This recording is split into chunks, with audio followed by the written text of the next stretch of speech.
Science जो बोलता है उसका एक प्रोडक्ट हाथ में है, लेकिन फिलॉसफी में ऐसा नहीं दिखता है। फिलॉसफीज का अल्टीमेट प्रोडक्ट रहा पावर।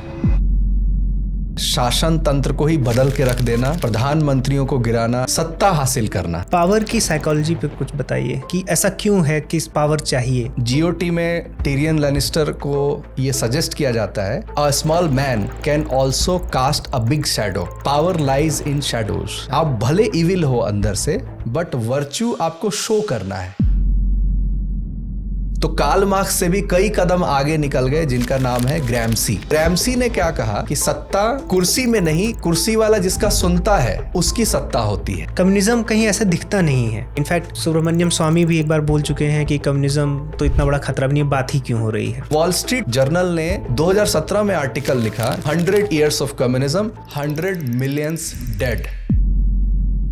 कार्ल मार्क्स से ही अगर हम प्रारंभ करें, उन्हें ये सारी चीजें पसंद नहीं थी जो आंदोलन को रोक रहे हैं, जिसमें पारिवारिक मूल्य हैं, LGBTQ, होमोसेक्सुअलिटी, फ्री सेक्स, समलैंगिकता जो हम कहते हैं। ये सारे विषय किसके लिए आ गए? परिवार तोड़ने के लिए। परिवार को इसलिए समाप्त करना है जिससे व्यक्ति आंदोलन कर सके। परंपराओं को तोड़ना है तो परिवार को तोड़ना पड़ेगा। गाय 1331 बार, क्योंकि वेद में इसका वर्णन है, मतलब ये भारतीय सभ्यता के मूल में, तो गाय का मजाक उड़ाना पड़ेगा।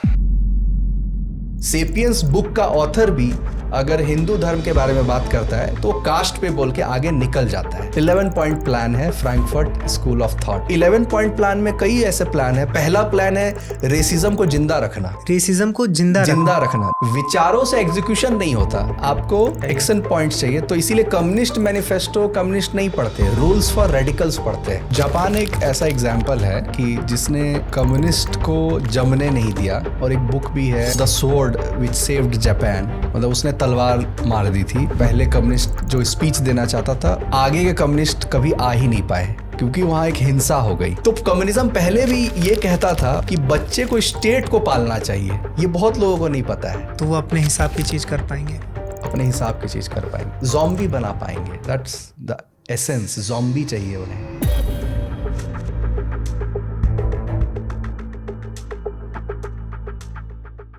साथियों, आप सभी का सिस्टम द्वारा प्रायोजित स्ट्राइकिंग थॉट शो के इस नए एपिसोड में स्वागत है। आप सभी ने अभी देखा कि चुनाव में अमेरिका में जो बाइडेन हार गए, वहीं कनाडा में जस्टिन ट्रूडो भी रिजाइन कर देते हैं। ये चुनाव का हारना, ये प्रेशर में आके रिजाइन करना, इस बात का सबूत है कि जनता अब लेफ्ट, लिबरल और वोक मानसिकता को बाहर फेंक देना चाहती है। इस मानसिकता से वेस्ट भी परेशान है, क्योंकि ये मानसिकताएं अब घरों को उजाड़ने लगी हैं। मैंने 3 शब्दों का प्रयोग किया, लेफ्ट, लिबरल और वोक। इन शब्दों के बारे में आपने पहले भी सुना होगा, लेकिन आखिर ये शब्द, इनके पीछे की जो व्यवस्था और इनके पीछे के जो कॉन्सेप्ट्स हैं वो क्या है, वो शायद आपको ना पता हो। ये कोई ऊपरी सुपरफिशियल बातें नहीं है, इनका पूरा स्ट्रक्चर होता है। कम्युनिज्म क्या है, लिबरलिज्म क्या है, सोशलिज्म क्या है, समाजवाद क्या है, नेशनलिज्म क्या है, आज के समय में हर एक व्यक्ति को पता होना चाहिए। तभी हम ये चयन कर पाएंगे कि इनमें से कौन सी ऐसी व्यवस्था है, कौन सी ऐसी फिलॉसफी है जो हमारे देश को आगे बढ़ा सकती है। क्योंकि साथियों, आज के दौर में माता पिता ये प्रयास करते हैं कि बच्चा विज्ञान पढ़े, बच्चा शिक्षित हो, कुछ नए कार्य करे, क्योंकि विज्ञान का, साइंस का सीधा कॉन्सिक्वेंस हमें समझ में आता है, क्योंकि हमें साइंस सीधा प्रोडक्ट देती है। लेकिन आज कोई फिलॉसफी नहीं पढ़ना चाहता, जबकि अगर आप फिलॉसफी को देखें तो सत्ता, पावर, किस तरह से सरकारें बदलती हैं, किस तरह से एक सोसाइटी वर्क करती है, किस तरह से एक व्यक्ति हजारों लोगों पर रूल करता है, राज करता है, ये फिलॉसफीज, विचार और व्यवस्थाएं ही निर्धारित करती हैं। और इसीलिए आज की चर्चा को सफल बनाने के लिए मैंने इन्वाइट किया है श्री रवि सिंह चौधरी जी को। रवि सिंह चौधरी जी ने चाणक्याज इंटेलिजेंस करके एक पुस्तक लिखी है, जिसमें उन्होंने आचार्य चाणक्य जी पर स्टडी करके, उनके अर्थशास्त्र के जो 6000 श्लोक हैं उनका गहन अध्ययन करके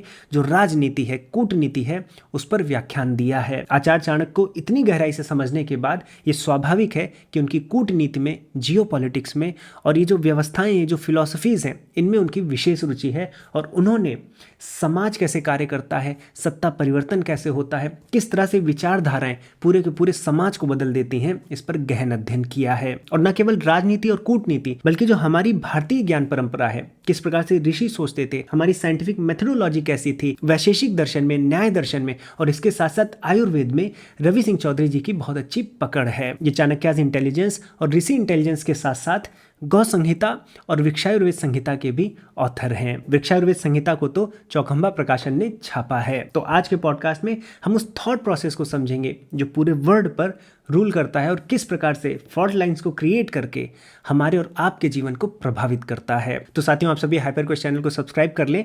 अब बिना किसी विलंब के आज के पॉडकास्ट को प्रारंभ करते हैं। रवि जी, आपका स्ट्राइकिंग थॉट शो पर स्वागत है। पिछले लगभग मुझे लग रहा है जब से मैंने अपना चैनल बनाया तब से जब भी कुछ रिसर्च करता हूँ या अपना पढ़ता हूँ तो उसमें कहीं ना कहीं जब मैं ऑनलाइन रिफ़र करता हूँ तो आप उन व्यक्तित्व में से हैं जिनको मैं सुनते आया हूँ। सबसे अच्छी बात आप में मुझे लगती है कि जो दोनों वर्ड हैं, चाहे अध्यात्म हो या जगत हो, दोनों पर जो विचार निकले हैं आप दोनों का मंथन करते हैं। ऐसा नहीं कि केवल अध्यात्म में आप चले गए या फिर जगत में तो बहुत सी विचारधाराएं हैं ही। जब हम फिलॉसफीज़ की बात करते हैं, आध्यात्म में दर्शन है, दर्शनों पर मैंने आपके वैशेषिक दर्शन पे व्याख्यान को सुना है। और इससे पहले कि मैं पॉडकास्ट प्रारंभ करूं, पहले जब मैं दर्शनों को पढ़ता था तो मुझे ये प्रश्न आता था कि वेद एक है, पूरा वैदिक साहित्य, विचार भी एक होने चाहिए, दर्शनों को भी एक दर्शन निकल के आना चाहिए कि सृष्टि को लेकर इतनी बातें क्यों? अगर कोई सत्य है तो एक सत्य होना चाहिए। फिर हमें 6 तरह के दर्शन मिल रहे हैं। फिर आचार्यों के समक्ष पहुंचा, आचार्यों से बात की तो उन्होंने समन्वय के बारे में बताया कि सांख्य जो है वो कॉस्मोलॉजी में ज़्यादा काम कर रहा है, वैशेषिक पंचभूतों में ज़्यादा काम कर रहा है, योग क्या है आपकी साइकोलॉजी पर ज़्यादा काम कर रहा है। वो सब एक दूसरे को कर रहा है। लेकिन आप वो पहले व्यक्ति थे जिन्होंने दर्शन को दूसरी तरह से बताया, जिन्होंने बताया कि जो अगर आप फिजिक्स की बात करेंगे अर्लियर तो वैशेषिक में मिलती है, लॉजिक की बात करेंगे तो न्याय में मिलता है, कॉस्मोलॉजी की बात करते हैं साइकोलॉजी। तो जो आपने डीकंस्ट्रक्ट किया है दर्शनों को, वो मेरे लिए बहुत इंपॉर्टेंट रहा। तो अब आप आ गए हो दिल्ली, तो मैं चाहूँगा बहुत ढेर सारी बातें हों जिनको मैंने आपसे सीखा है या बहुत सी चीज़ें जानी, उन पर बहुत डिटेल में चर्चा की जाए। अब विचार जो होते हैं वो या तो आपको मोक्ष की तरफ ले जा रहे हैं, जैसे दर्शनों में है, आध्यात्म में है, और जगत में भी जो विचार हैं, चाहे वो वेस्ट की फ़िलासफ़ीज़ हो, ईस्टर्न फ़िलासफ़ीज़ हो, जैसे चाइनीज़ फ़िलासफ़ीज़ भी ले, तो वो वर्ल्ड को बहुत अच्छे से समझना चाहते हैं, समाज को अच्छे से समझना चाहते हैं। आज का पॉडकास्ट में ये जो विचार हैं जो समाज को चलाते हैं, इन पर कंडक्ट करना चाहता हूँ, क्योंकि हम दर्शनों पर चर्चा करते आए हैं। लेकिन जो वेस्टर्न फ़िलासफ़ीज़ हैं, चाहे वो कार्ल मार्क्स की बात हो गई हो, कांट हो गए हों, ह्यूम हो गए हों, या इनके विचार जो हैं, कई बार क्या होता है, ये प्रश्न इसलिए बनता है और ये पॉडकास्ट इसलिए बनता है, कई बार हम और जो हमारी जनरेशन वो ये सोचती है कि फ़िलासफ़ीज़ जो हैं वो एक तरह से बस ख़याली पुलाव हैं, मतलब एक मेंटल जिम्नास्टिक है। हम इंटेलेक्चुअल मास्टरबेशन कहते हैं कि रात में बैठ गए दोस्तों के साथ और गप लड़ा रहे हैं। तो फिलॉसफी की जो एक तरह से लैंग्वेज के डायमेंशन का विषय, हाँ, लैंग्वेज में भाषा का है कि बस आप कुछ कूद फांद कर रहे हैं, उसका कुछ कॉन्सिक्वेंस नहीं है। जहाँ साइंस का कॉन्सिक्वेंस दिखता है, कोई थ्योरी रहती है तो उस पर कुछ प्रोडक्ट आता है। हमारे हाथ में आज मोबाइल है, स्मार्टफोन है, हमारे किचन में इतने इंस्ट्रूमेंट्स हैं कि हमें दिखता है कि साइंस जो बोलता है उसका एक प्रोडक्ट हाथ में है। लेकिन फिलॉसफी में ऐसा नहीं दिखता है कि कांट जो कह गए, ह्यूम जो कह गए, या कार्ल मार्क्स जो कह गए, उसका प्रोडक्ट क्या है। इसलिए हम कभी कभी फिलॉसफी को ऐसे ही ख्याली पुलाव समझते हैं। आज के पॉडकास्ट में इस प्रोडक्ट पे हमें बात करनी है कि कितना बड़ा फिलॉसफी का हमारी लाइफ में जो है वो रोल है। उस रोल को आज हम समझना चाहते हैं। तो पहले तो इसी से स्टार्ट करेंगे कि क्या सच में जो फिलॉसफिकल थॉट्स रहे हैं, जो विचार रहे हैं, उनमें इतनी ताकत रही है कि उनके भी कुछ कॉन्सिक्वेंसेस रहे हैं। क्योंकि हमें तो हार्मलेस जैसा फिलॉसफी लगता है, साइंस हार्मफुल है। तो क्या फिलॉसफी सच में हार्मलेस है, या उसने भी बहुत बड़े परिवर्तन लाए हैं हमारे समाज में?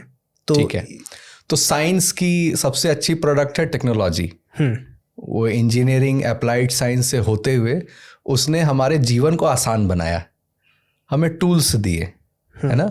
हमें कहीं जल्दी जाना है तो हमें वाहन दिए, कम्युनिकेशन करना है तो हमें फ़ोन दिए, तो हम साइंस का सम्मान करते हैं। तो अल्टीमेट प्रोडक्ट है टेक्नोलॉजी। फिलॉसफीज का अल्टीमेट प्रोडक्ट रहा पावर, अच्छा, सत्ता। सबसे जो उसका बेस्ट प्रोडक्ट है वो है शासन तंत्र को ही बदल के रख देना, प्रधानमंत्रियों को गिराना, राजाओं को उनके गद्दियों से गिराना, सत्ता हासिल करना, कहानियां गढ़ के। जो कहानियां होती हैं उन कहानियों में भावनाएं छिपे होती हैं, और उन भावनाओं को जो बढ़ावा देते हैं उन्हें हम कहते हैं कि वो हमारे प्रवक्ता हैं, हमारे लीडर हैं। ठीक है, तो कार्ल मार्क्स से ही अगर हम प्रारंभ करें तो उन्होंने क्लास के बारे में बात की। अच्छा। एक मिडिल क्लास तो है वो ठीक है, बट एक प्रोलेटेरिएट है, एक बुर्जुआ है, एक अपर क्लास है, एक लोअर क्लास है।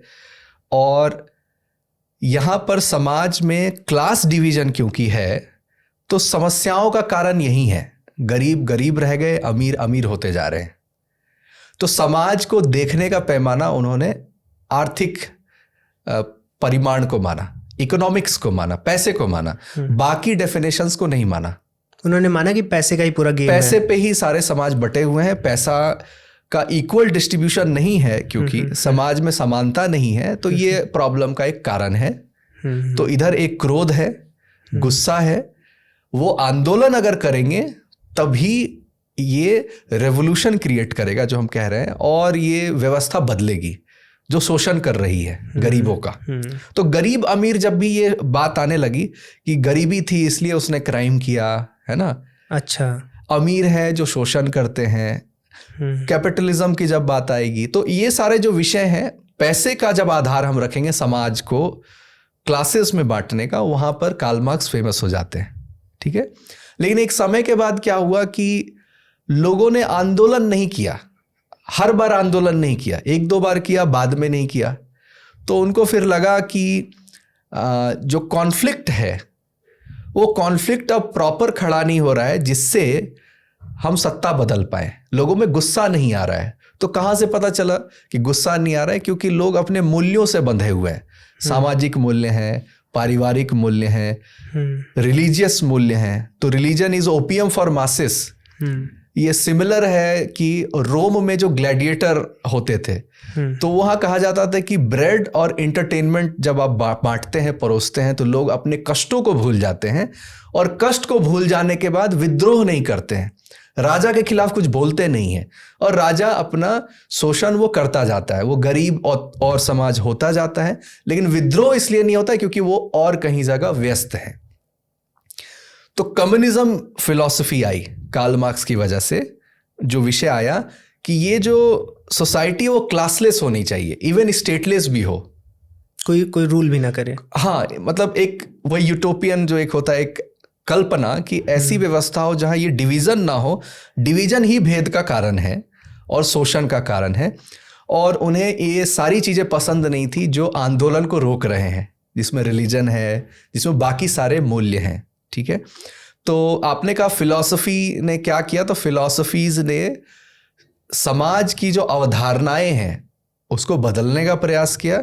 उससे लोगों में क्रोध जनरेट हुआ, आंदोलन हुए और सत्ताएं बदली। चाहे फ्रेंच रेवोल्यूशन की हम बात करें, चाहे सोवियत के 1917 की मूवमेंट की बात करें, तो विचारों ने लोगों को सड़क पे उतारा है, गाड़ियों को जलाने के लिए प्रेरित किया है, हुड़दंगी मचाने के लिए प्रेरित किया है।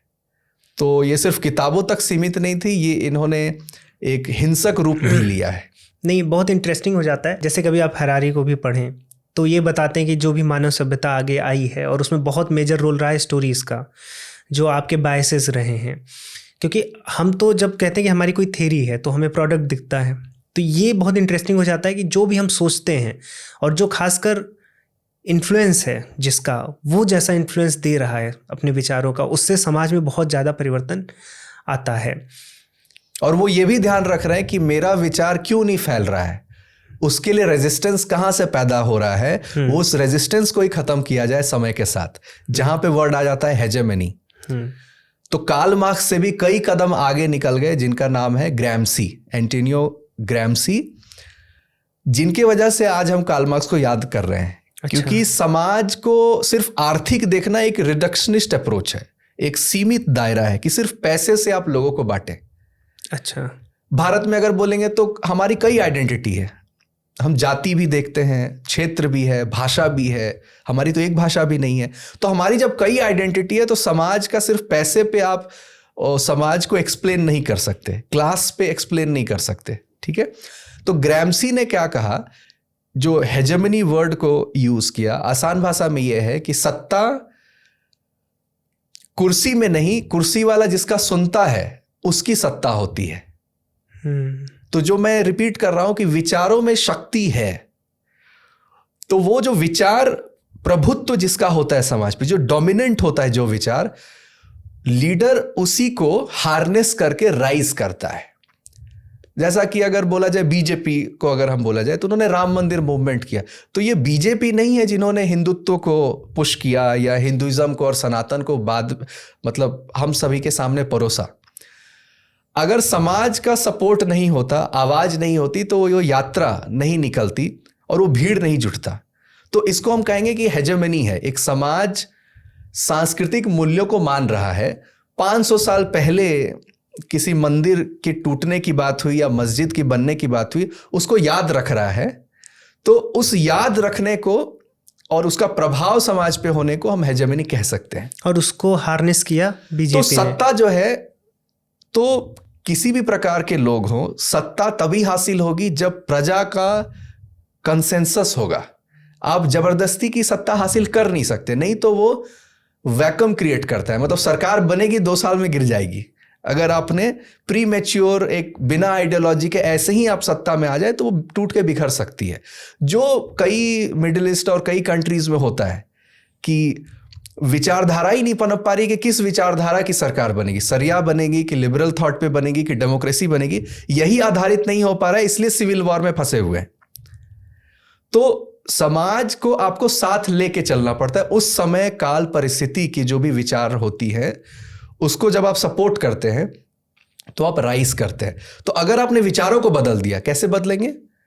इतिहास को बदल दीजिए बुक्स में, तो आपकी मेमोरी बदल गई। तो एक व्यक्ति से अगर उसकी मेमोरी छीन ली जाए, मान लीजिए उसके 30 साल की मेमोरी है, तो अब उसे जो नया सिखाया जाएगा वो उसकी आइडेंटिटी बन जाएगी।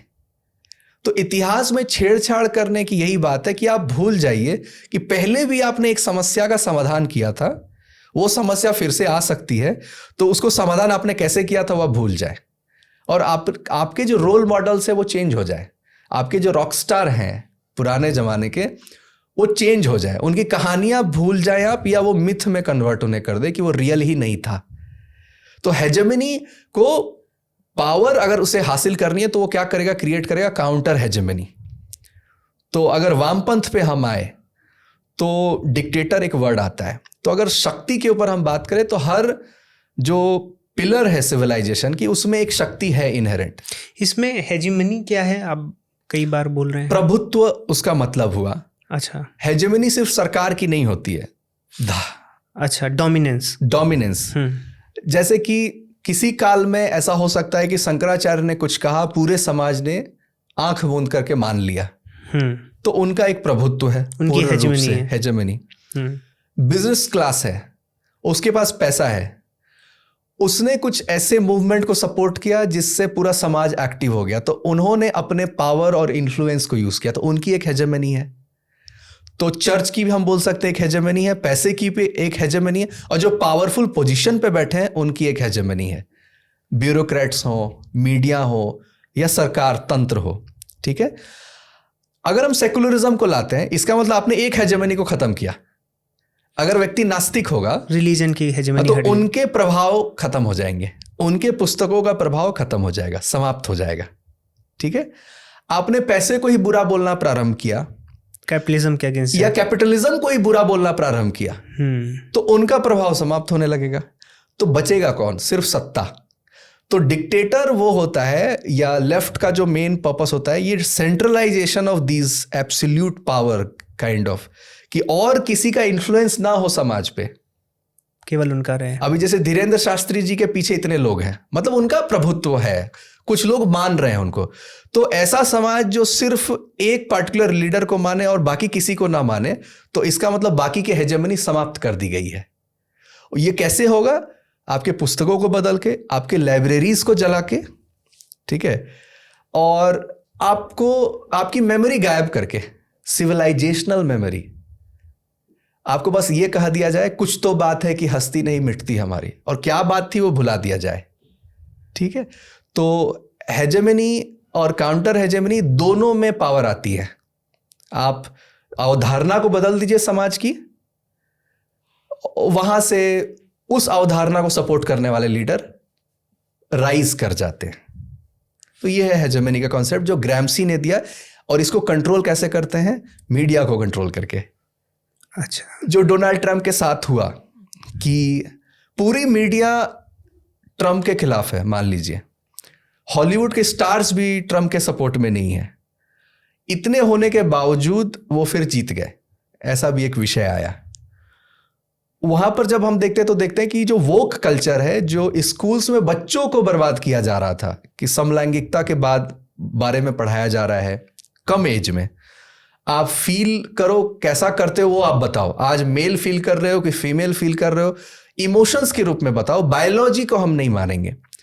तो जब लोगों को लगा कि ये तो हमारे घर तक ये प्रॉब्लम आ गई है, क्योंकि स्कूल में शिक्षाएं नहीं मिल रही हैं, सही शिक्षाएं नहीं मिल रही है, और मीडिया वहां पर जरूरत ही नहीं है कि वो क्या बोल रहा है क्या नहीं बोल रहा है, क्योंकि समस्या आपके घर तक जब पहुंच गई तो आपको एविडेंस मिल गया। अब आप प्रोपेगेंडा या मैसेजिंग उससे इन्फ्लुएंस ना हो रहे हैं, बल्कि आंख से जो देख रहे हैं वो मान रहे हैं, और फिर वो ट्रंप जीत जाते हैं सिर्फ इसलिए कि वो परेशान हो गए थे लोग वहां के ही, है ना। मतलब इनफैक्ट अगर मीडिया और जो पॉपुलर कल्चर है उसको एक विचारधारा ने पकड़ रखा है, लेकिन फिर भी जो प्रॉब्लम है वो हमारे घर तक पहुंच रही है, despite those medias are run by these विचारधाराज। और मतलब कोई तो है जो सच नहीं बोल रहा है। हाँ, तो अगर मेरे घर कुछ पहुंच रहा है तो सतर्कता आती है। तो साइंटिफिक टेम्परामेंट क्या कहता है कि प्रत्यक्ष प्रमाण, अगर हम न्याय दर्शन में जाए, अनुमान प्रमाण, शब्द प्रमाण, उपमान प्रमाण। वैलिडेशन के आपके पास 4 टूल हैं। शब्द प्रमाण, किसी ने कुछ कहा, क्रेडिबल ही व्यक्ति क्यों ना हो, किसी साइंटिस्ट ने कहा, किसी महान व्यक्ति ने कहा, सेपियंस के ऑथर ने कहा, महान व्यक्ति है तो ठीक है, वो शब्द प्रमाण है। आपके पास एक कॉम्पेरेटिव एनालिसिस की भी कैपेसिटी है, उपमान प्रमाण। 2 चीजों को तौलिए, 2 चीजों को तौलने से भी आपको समझ में आती है कि ऊह और पोह जब हम कहते हैं न्याय दर्शन की भाषा में कहें, तो वहां पर कुछ बातें निकल के आती है। अनुमान प्रमाण, इन्फेरेंस, आप अपनी रीजनिंग लगाइए, थिंकिंग लगाइए, जीवन के अनुभवों का प्रयोग करिए। और एक है प्रत्यक्ष प्रमाण, आंख के सामने हो रहा है उसको देखिए और समझिए।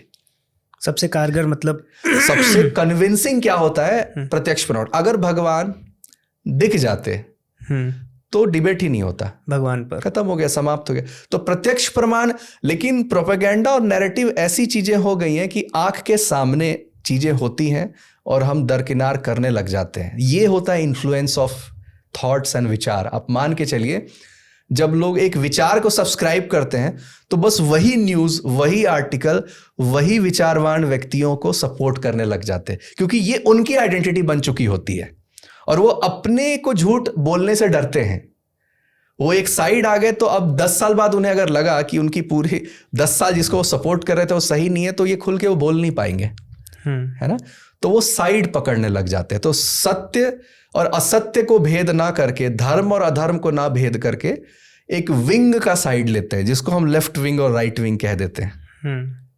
आप एक पक्षधर हो जाते हैं, ठीक है। साथियों, मैं आशा करता हूं कि इस पॉडकास्ट के माध्यम से चाणक्य जी की जो स्ट्रैटेजीज हैं उनके विषय में आपको पता चल रहा होगा। हमने चाणक्य जी के ज्ञान पर, उनकी स्ट्रैटेजीज पर, उनके 6000 श्लोकों पर मंथन किया है, गहरा अध्ययन किया है, और हम आपके लिए लेकर आए हैं एक गोल्डन अपॉर्चुनिटी। दोस्तों, हम में से हजारों लोग घंटों मेहनत करते हैं, बेस्ट से बेस्ट प्रोडक्ट भी बना लेते हैं, लेकिन कोई 1 या 2 होता है जो उस प्रोडक्ट को एक प्रॉफिटेबल बिजनेस में बदल पाता है। क्योंकि निगोशिएशन करना हमें सिखाया नहीं गया, डील कैसे क्लोज होती है हमको नहीं पता, हम एक ढंग की टीम नहीं बना सकते, और वो भी तब जब लेजेंडरी स्ट्रैटेजिस्ट आचार्य चाणक्य जी हमें सब कुछ सिखा कर गए हैं। उन्होंने ह्यूमन इमोशंस को ऐसा डिकोड किया कि एक साधारण से लड़के को सड़क से उठाकर राजा बना दिया। और हमने इन्हीं स्ट्रैटेजीज को कंडेंस किया है 10 सीक्रेट प्रिंसिपल्स में, जो आपके बिजनेस को प्रॉफिटेबल बनाएगा और आपको फियरलेस लीडर। और इस कोर्स में आपको 20 से भी ज्यादा रियल लाइफ के स्टडीज मिलेंगी, जहां आप खुद देखेंगे कि इन सीक्रेट प्रिंसिपल्स को एप्पल, गूगल और फेसबुक जैसी जायंट कंपनीज कैसे यूज करती हैं। दोस्तों, कुछ बड़ा करने के लिए केवल हार्डवर्क और लक ही काफी नहीं है, आपको स्ट्रैटेजी भी चाहिए। तो आज अपने लिए सबसे अच्छा कदम उठाएं, चाणक्यास कोड में इनरोल करें। कोर्स की डिटेल्स के लिए लिंक नीचे कमेंट सेक्शन और डिस्क्रिप्शन बॉक्स में मिल जाएगी। आइए अब पॉडकास्ट को आगे बढ़ाते हैं। इसमें जैसे हमने कार्ल मार्क्स की बात की, कम्युनिज्म की बात की, लेकिन फिर भी अगर आप देखें आज प्रेजेंट में और भी दूसरी जो विचारधाराएं हैं वो प्रेवलेंट हैं। कम्युनिज्म कहीं ऐसा दिखता नहीं है।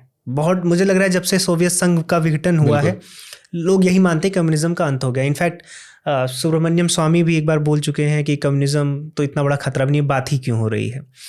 आज भी जब हम चर्चा कर रहे हैं तो मुझे लग रहा है हमने विचारों की बात की है तो कम्युनिज्म को मोस्टली पहले ही बात की है। तो ऐसा क्या है कम्युनिज्म में कि हम विचारों में जाते भी हैं अगर हिस्ट्री में, तो सबसे प्रखर कम्युनिज्म ही दिखता है। और आज कम्युनिज्म एज सच कोई इंडिया में भी मुझे नहीं लग रहा है कि बहुत ढेर सारे स्टेट कम्युनिज्म के अंडर है, लेकिन फिर भी कम्युनिज्म एक खतरा बताया जाता है। तो ऐसा क्या है कम्युनिज्म में जो इतनी चर्चा होती है? तो सबसे पहली बात कि कम्युनिज्म फेल हुआ पॉलिटिक्स में। अच्छा, सत्ता में ये फेल हुआ। इसमें मैं मैकियावेली को मैं लाना चाहता हूँ। मैकियावेली ये कहता था कि भले राजा में वर्चू हो ना हो, वर्चू उसको शो करनी होती है, उसको अच्छा दिखना होता है। इमेज अच्छा बना के रखना एक लीडर के लिए बहुत ज़रूरी है, अंदर से चाहे वो जैसा हो, पहली बात। लेकिन कम्युनिज्म क्या हुआ, उन्होंने सारे प्रॉब्लम्स को सही सही बताया मान लीजिए, या नए प्रॉब्लम्स को गढ़ा, तो लोगों ने उन पर विश्वास किया, उनको दिया सत्ता कि आप आ जाइए, आप हमारे एडवोकेट थे, एडवोकेसी कर रहे थे हमारी समस्याओं का, अब हमें चाहिए समाधान। अब उनका इंटेंशन क्योंकि सत्ता प्राप्त करना था, तो समाधान के बारे में तो सोचा ही नहीं था। तो जब समाधान आप नहीं देते हैं तो अब आपकी क्रिटिसिज्म प्रारंभ होती है। अब आपको लोग बोलते हैं आप क्यों नहीं कर रहे हैं हमारा समाधान।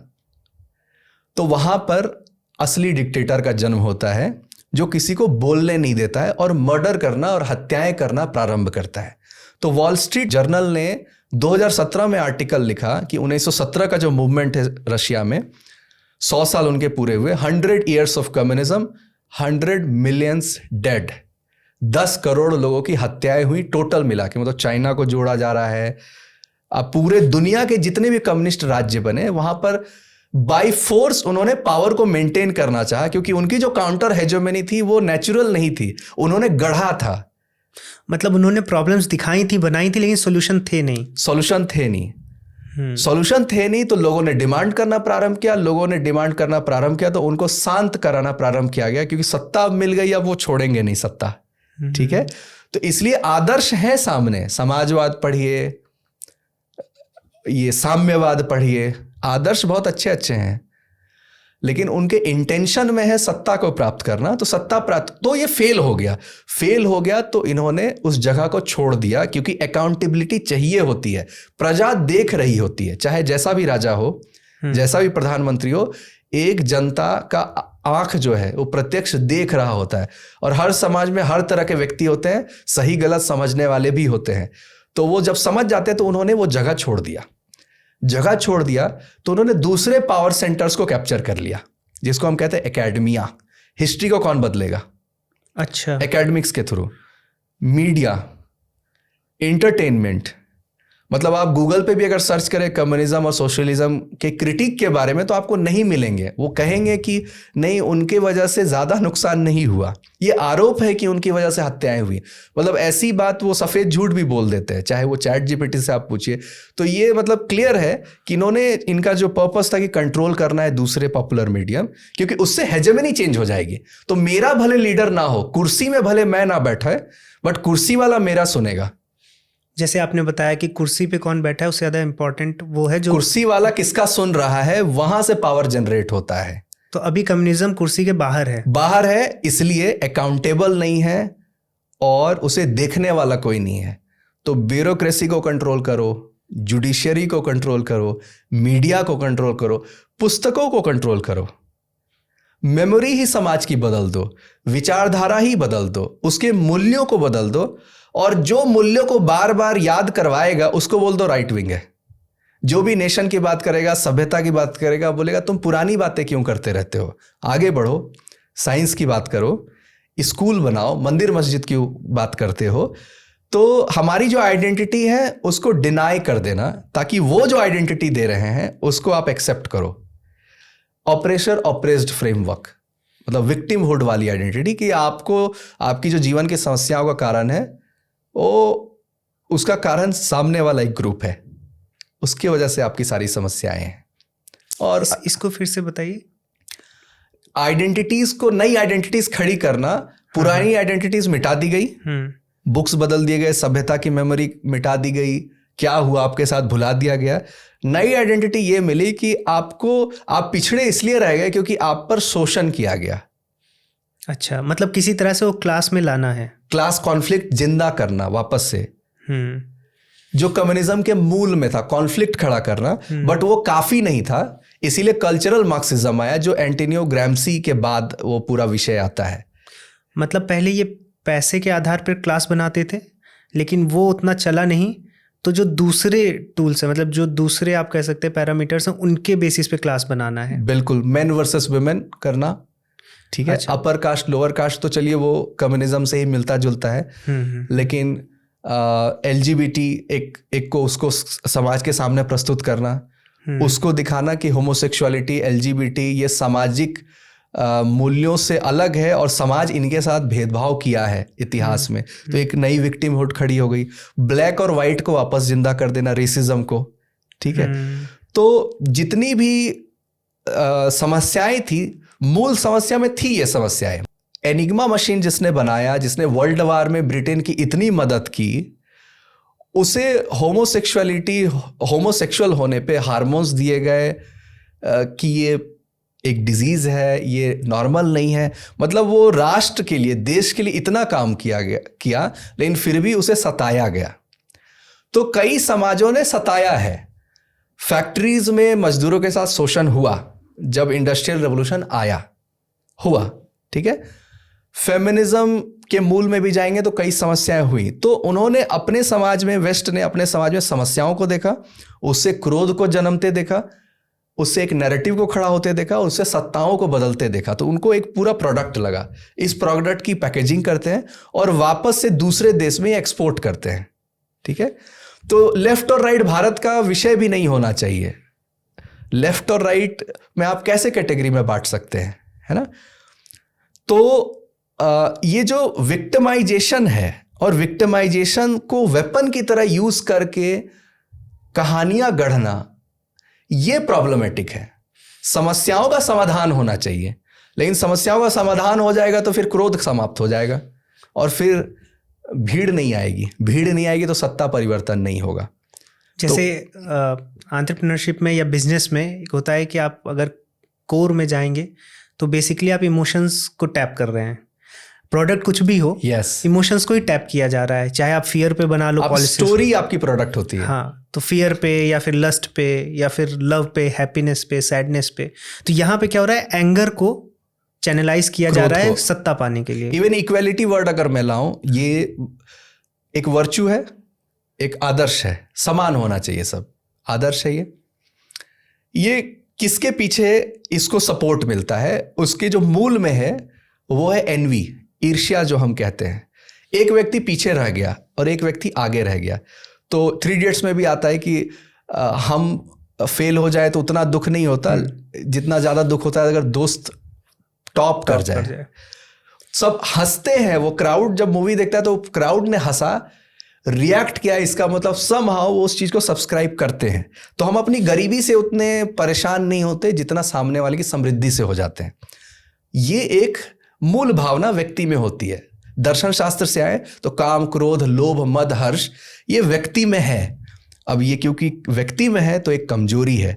अब जैसे ही समानता में एज अ प्रोडक्ट बोलूंगा, ये पहले सब्सक्राइब करेंगे क्योंकि थोड़ा सा कम मेहनत में मुझे इक्वल आउटकम मिल जाएगा। इक्वल अपॉर्चुनिटीज बहुत सही बात है, सबको समान अवसर मिलने चाहिए, लेकिन समान रिजल्ट मिल जाए कम मेहनत करके भी, उससे जन्म हो गया समाजवाद का।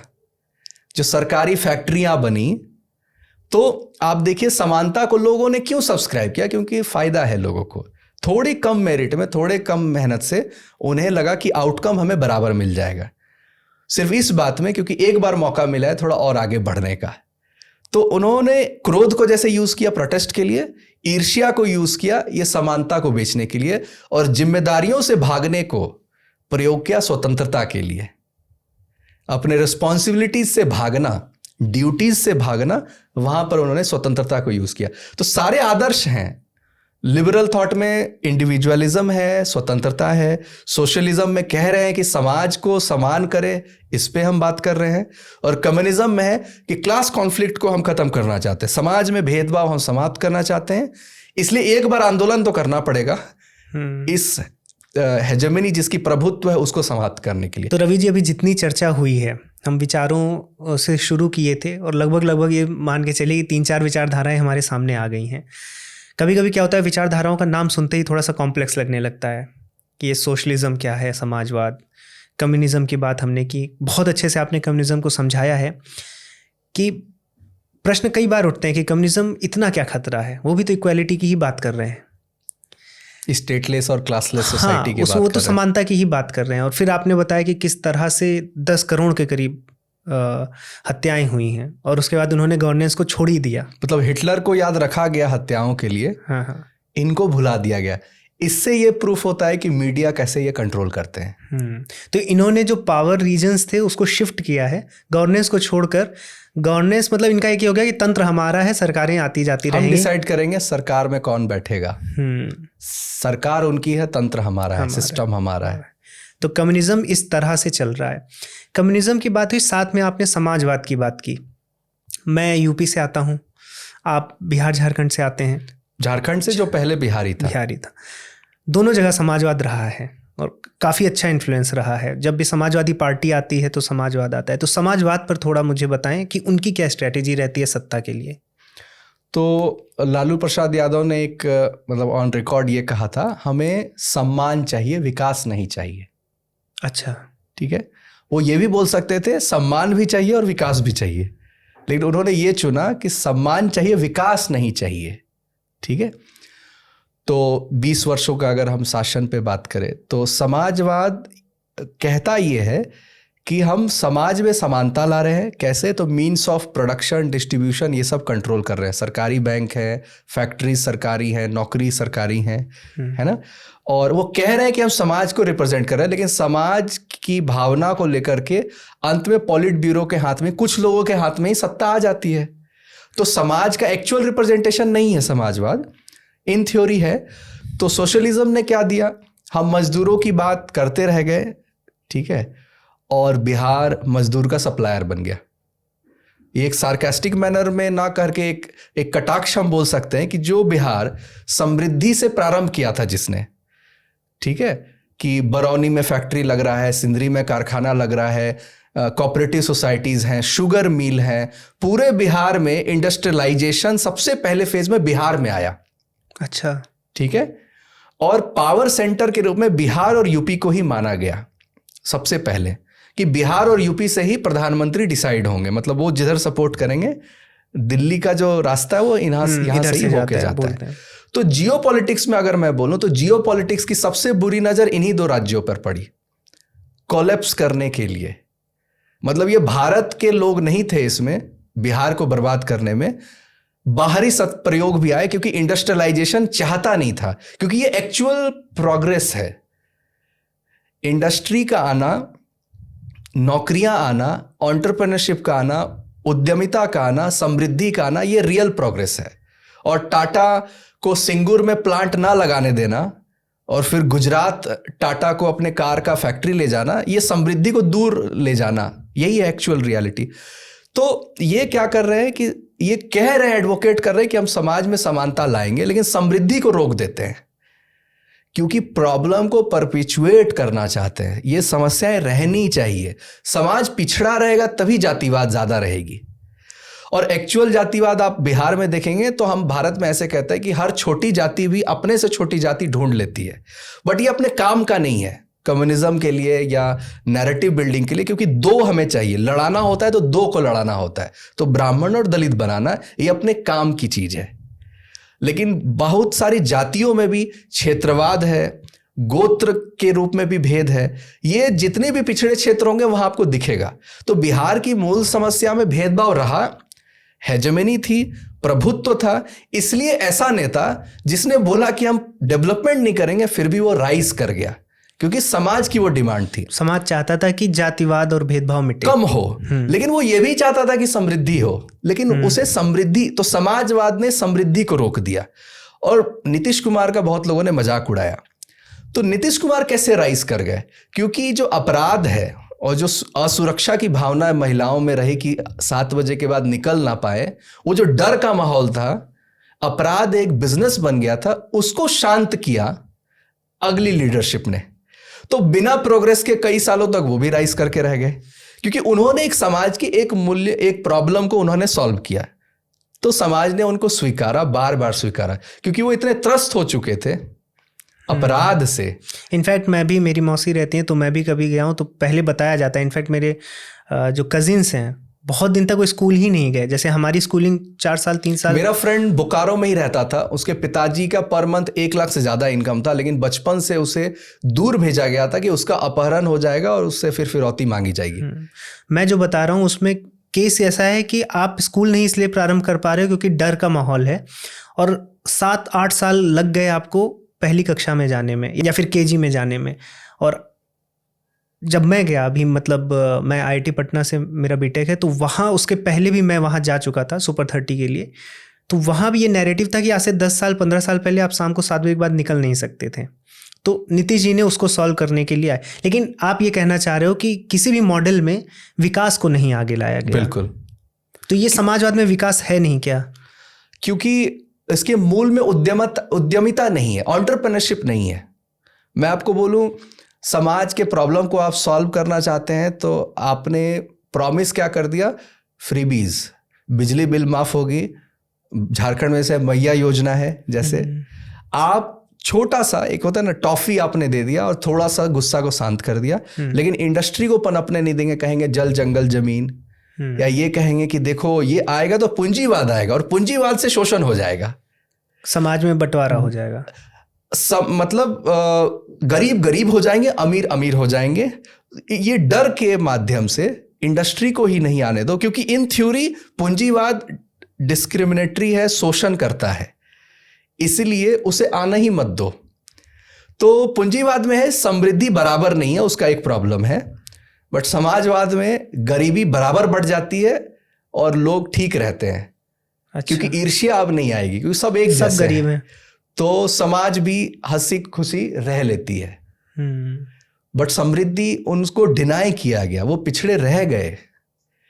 तो समाजवाद का आउटकम ये निकला।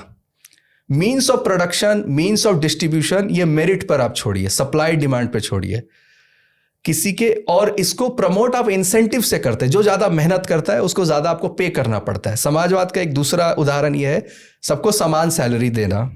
अच्छा। तो जब एक नया व्यक्ति ज्वाइन करता है, अभी HEC रांची कोलैप्स की या ऐसे कई PSUs हैं, तो उनके लॉस में जाने का मूल कारण ये था प्रोडक्टिविटी का लो होना। एक मेहनत करने वाला व्यक्ति भी देखेगा कि बिना काम करके भी अगर पैसा मिल रहा है, ताश खेलने से हमारा समय गुजर रहा है, हमें फियर नहीं है, अकाउंटेबिलिटी नहीं है। खराब काम करेंगे तो कोई पनिशमेंट नहीं मिलेगा, और ज़्यादा अच्छा काम कर देंगे कोई इंसेंटिव नहीं मिलेगा, तो आप बराबर हो गए।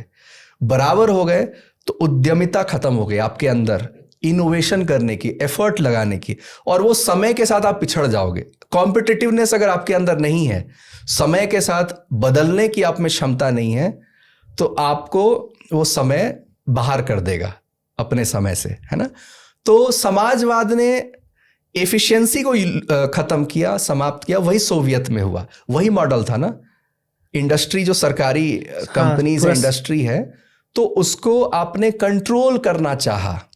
तो स्टेट क्योंकि ट्रेड को भी कंट्रोल करना चाहता है, कल्चर को हटा करके, रिलीजन को हटा करके वो हेजेमनी भी अपने पास लाना चाहता है। मतलब एक ही सेंट्रलाइज सिस्टम हो, ये पावर मिलता है आपको इन सारे विचारधाराओं से।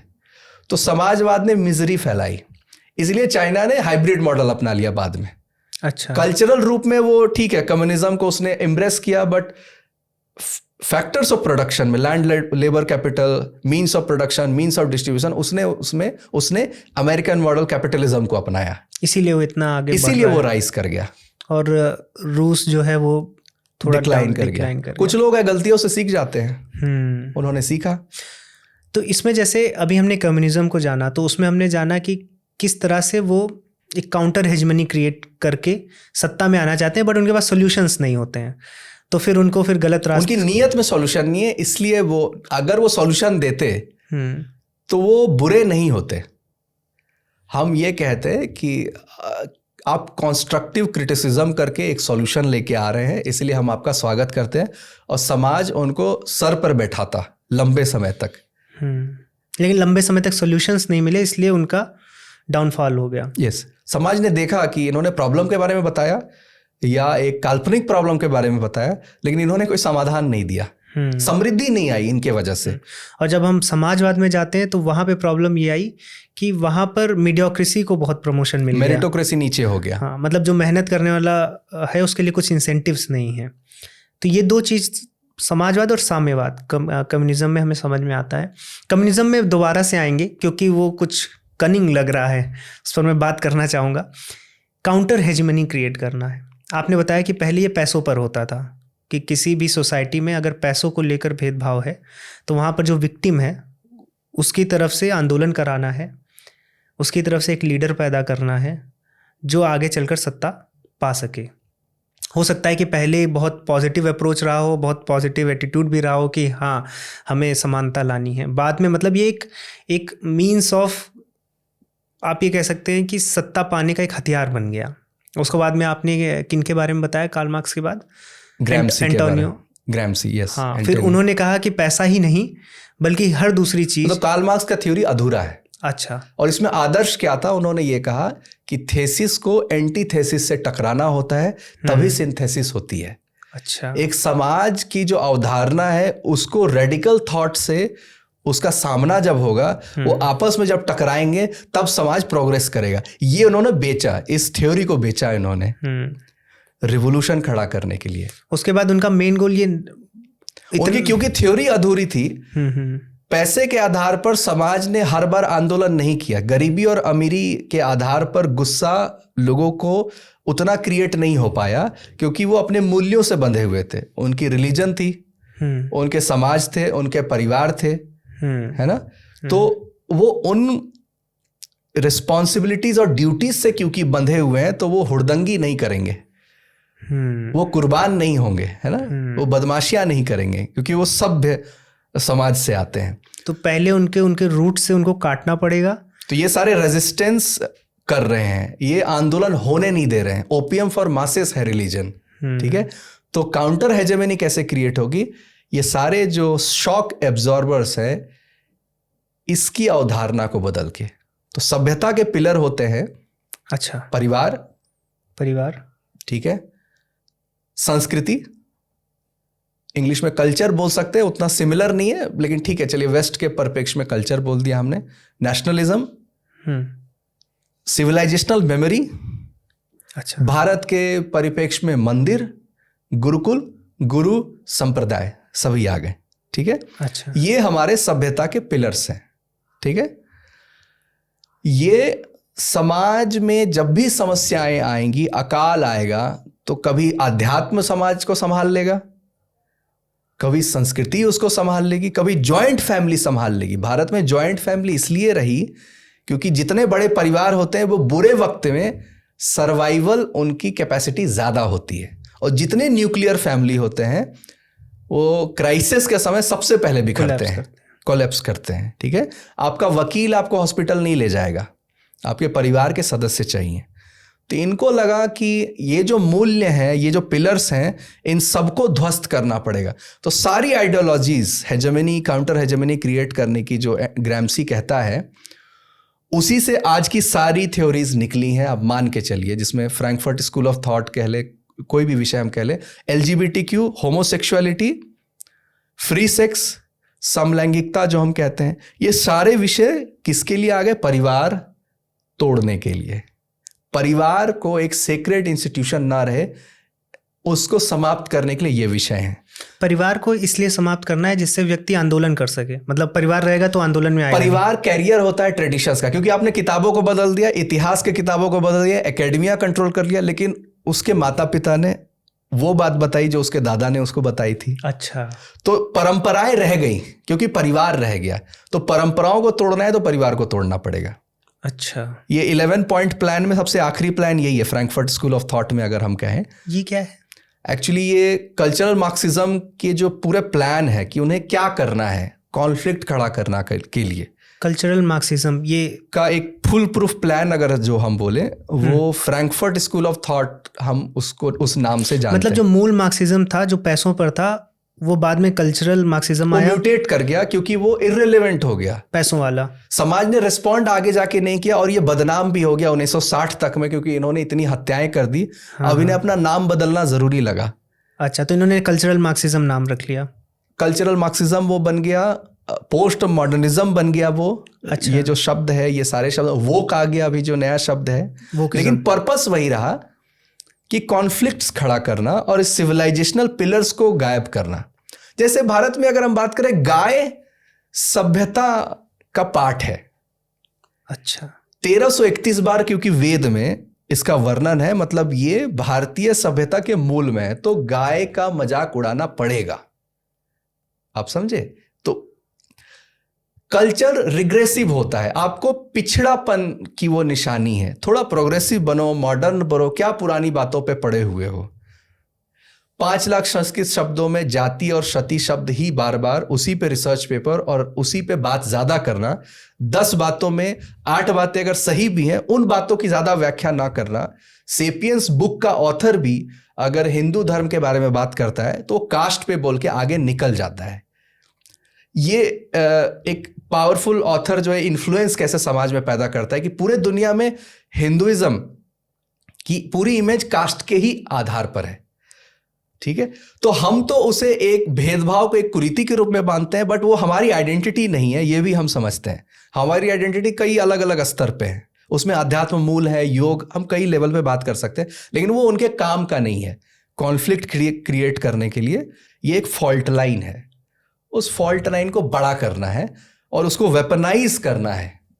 समस्याओं को इतनी बार बोलना है और समाधान ना करके कि क्रोध जनरेट हो, और वो पुराना आंदोलन जो नहीं खड़ा हो पा रहा था, अब इतने सोर्सेस जनरेट कर दो कि हर वक्त हर 3 महीने में एक नया आंदोलन खड़ा हो पाए।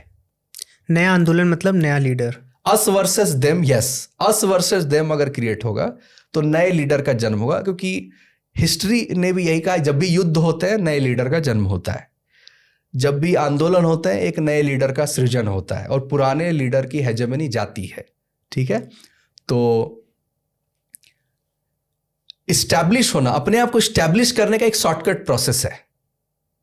जैसे रोड जाम करने से नेता बनते हैं भारत में, सड़क जाम करने से जो हम कहते हैं ना, शॉर्टकट तरीका है नेता बनने का। तो वो प्रोसेस आप कॉन्फ्लिक्ट क्रिएट करके कर सकते हैं और उसका आप एडवोकेट बन जाते हैं कि देखो ये समस्या है, हम हैं जो समाधान करेंगे आपकी समस्या का। तो आप एक प्रॉब्लम सॉल्वर की तरह अपने आप को प्रेजेंट करते हो और वो फिर उभर के आता है। तो 11 पॉइंट प्लान में कई ऐसे प्लान है। पहला प्लान है रेसिज्म को जिंदा रखना, रेसिज्म को जिंदा रखना। जैसे ब्लैक वर्सेस वाइट, ये है काला इतिहास के रूप में है, मान लीजिए वेस्ट का। समय के साथ, साइंस के साथ, लिबरलिज्म के साथ, समृद्धि के साथ ये धीरे धीरे समाप्त होती है, लेकिन इसको वापस जिंदा किया गया। जैसे ब्लैक लाइव मैटर्स अगर हम बोले, अब थॉमस सॉवेल नाम के ही ब्लैक एक्टिविस्ट नहीं बोले, एक बहुत अच्छे इंटेलेक्चुअल हैं, मतलब उन्हीं के समाज से आते हैं, और उन्होंने कहा कि ये बातें ये जानबूझकर डेवलप की जा रही है, क्योंकि मूल में क्राइम में मूल में यह है कि परिवार टूटते हैं, सिंगल पेरेंट चाइल्ड जब अपब्रिंगिंग उनकी होती है तो सामाजिक मूल्य उनको नहीं मिलते, उनको जो एथिक्स है, मोरालिटी है, वो आती नहीं है बचपन से, क्योंकि वो बिगड़ैल हो जा रहे हैं, परिवार नहीं है उनके पीछे उनको सपोर्ट करने के लिए, वो क्राइम ज्यादा करते हैं। तो कम्युनिज्म क्या कहेगा, गरीबी से क्राइम पैदा होती है, बट असली क्राइम कहां से पैदा होती है, आपकी परवरिश से, फैमिली वैल्यूज से, और क्या विचार बचपन में आपके दिमाग में भरा गया है, वहां से वो व्यक्ति का वो आइडेंटिटी बनता है। तो समस्या है, क्राइम की समस्या है, बट उसके मूल में है परिवारों का टूटना। ये नहीं कि गरीब थे इसलिए उन्होंने क्राइम कर दिया। और ये कैसे प्रूफ हुआ, पूरे रिसर्चर धारावी आए, मुंबई आए। अच्छा। तो उनका जो साइंटिफिक रिसर्च क्या होता है, आप डेटा पॉइंट्स लेते हैं, 1000 सैंपल पॉइंट्स लेते हैं, 10,000 सैंपल पॉइंट्स लेते हैं, तो उन्होंने ये कंक्लूड किया कि आप पैसे दे दो, 5,000 रुपये, 10,000 रुपये, तो ये किसी का मर्डर नहीं करेंगे, पैसे के लिए किसी को मारेंगे नहीं, क्योंकि ये इनके मूल्य में, भले गरीब है फिर भी सांस्कृतिक मूल्य में बंधे हुए हैं, मानते हैं उनको, इसलिए वो व्यक्ति क्राइम नहीं करेगा गरीब होते हुए भी।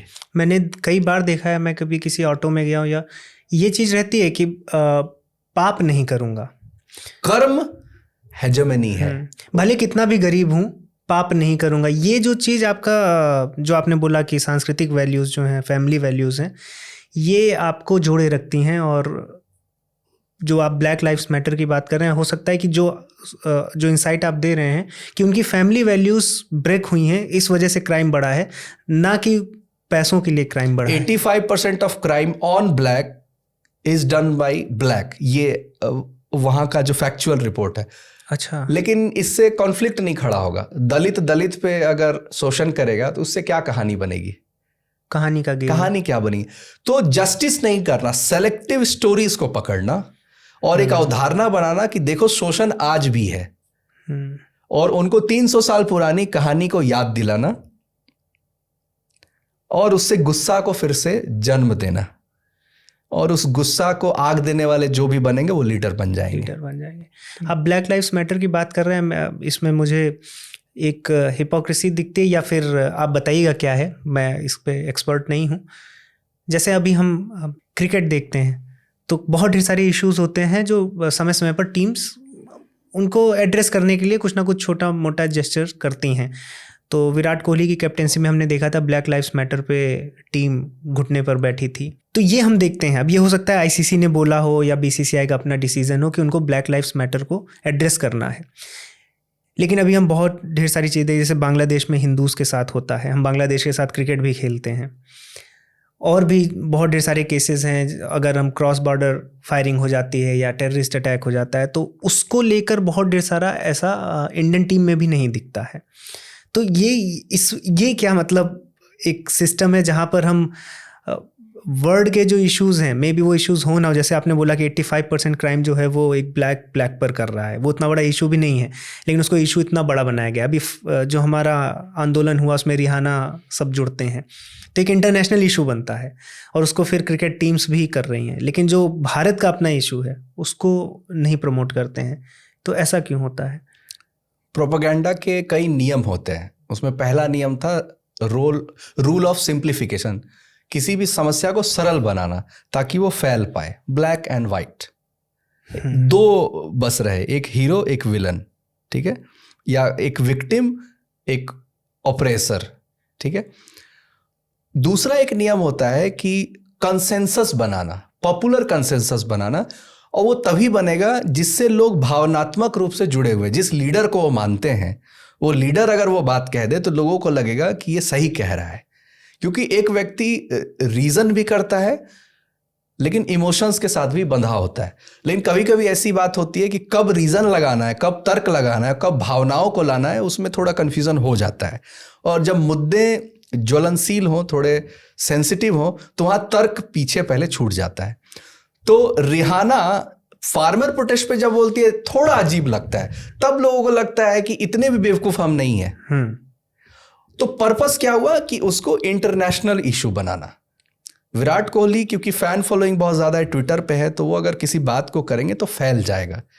तो वो क्यों हुआ उस पे तो मुझे नहीं पता क्यों हुआ, लेकिन उनके करने से बात फैल गई, ये तो श्योर था।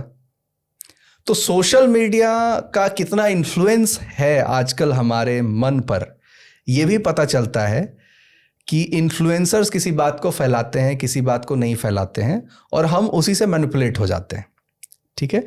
तो सेलेक्टिव समस्याओं के बारे में बात करना ही नैरेटिव की असली लड़ाई है। अगर आपको सही में समस्या आपको दिखती है तो आप हर जगह न्याय की बात करेंगे। ऑल लाइव्स मैटर होना चाहिए, कहीं किसी के साथ शोषण ना हो। एक्चुअल तो ये होना चाहिए कि समाज में कहीं शोषण ही ना हो, यही तो एक्चुअल है। लेकिन हमें है कि एक ही ग्रुप की एडवोकेसी करनी है क्योंकि उसके हम प्रवक्ता हैं, उसके हम लीडर हैं। तो BLM प्रोपेगेट हुआ क्योंकि लीडर्स और इन्फ्लुएंसर्स को यूज किया गया। तो जो प्रोपेगेंडा का जो दूसरा नियम है उसमें यह है कि कंसेंसस बनाना बहुत जरूरी होता है।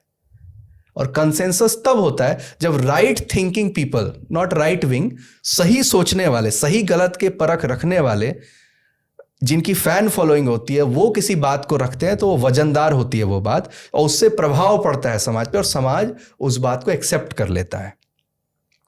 तो इसलिए स्टार्स को ये लाया जाता है।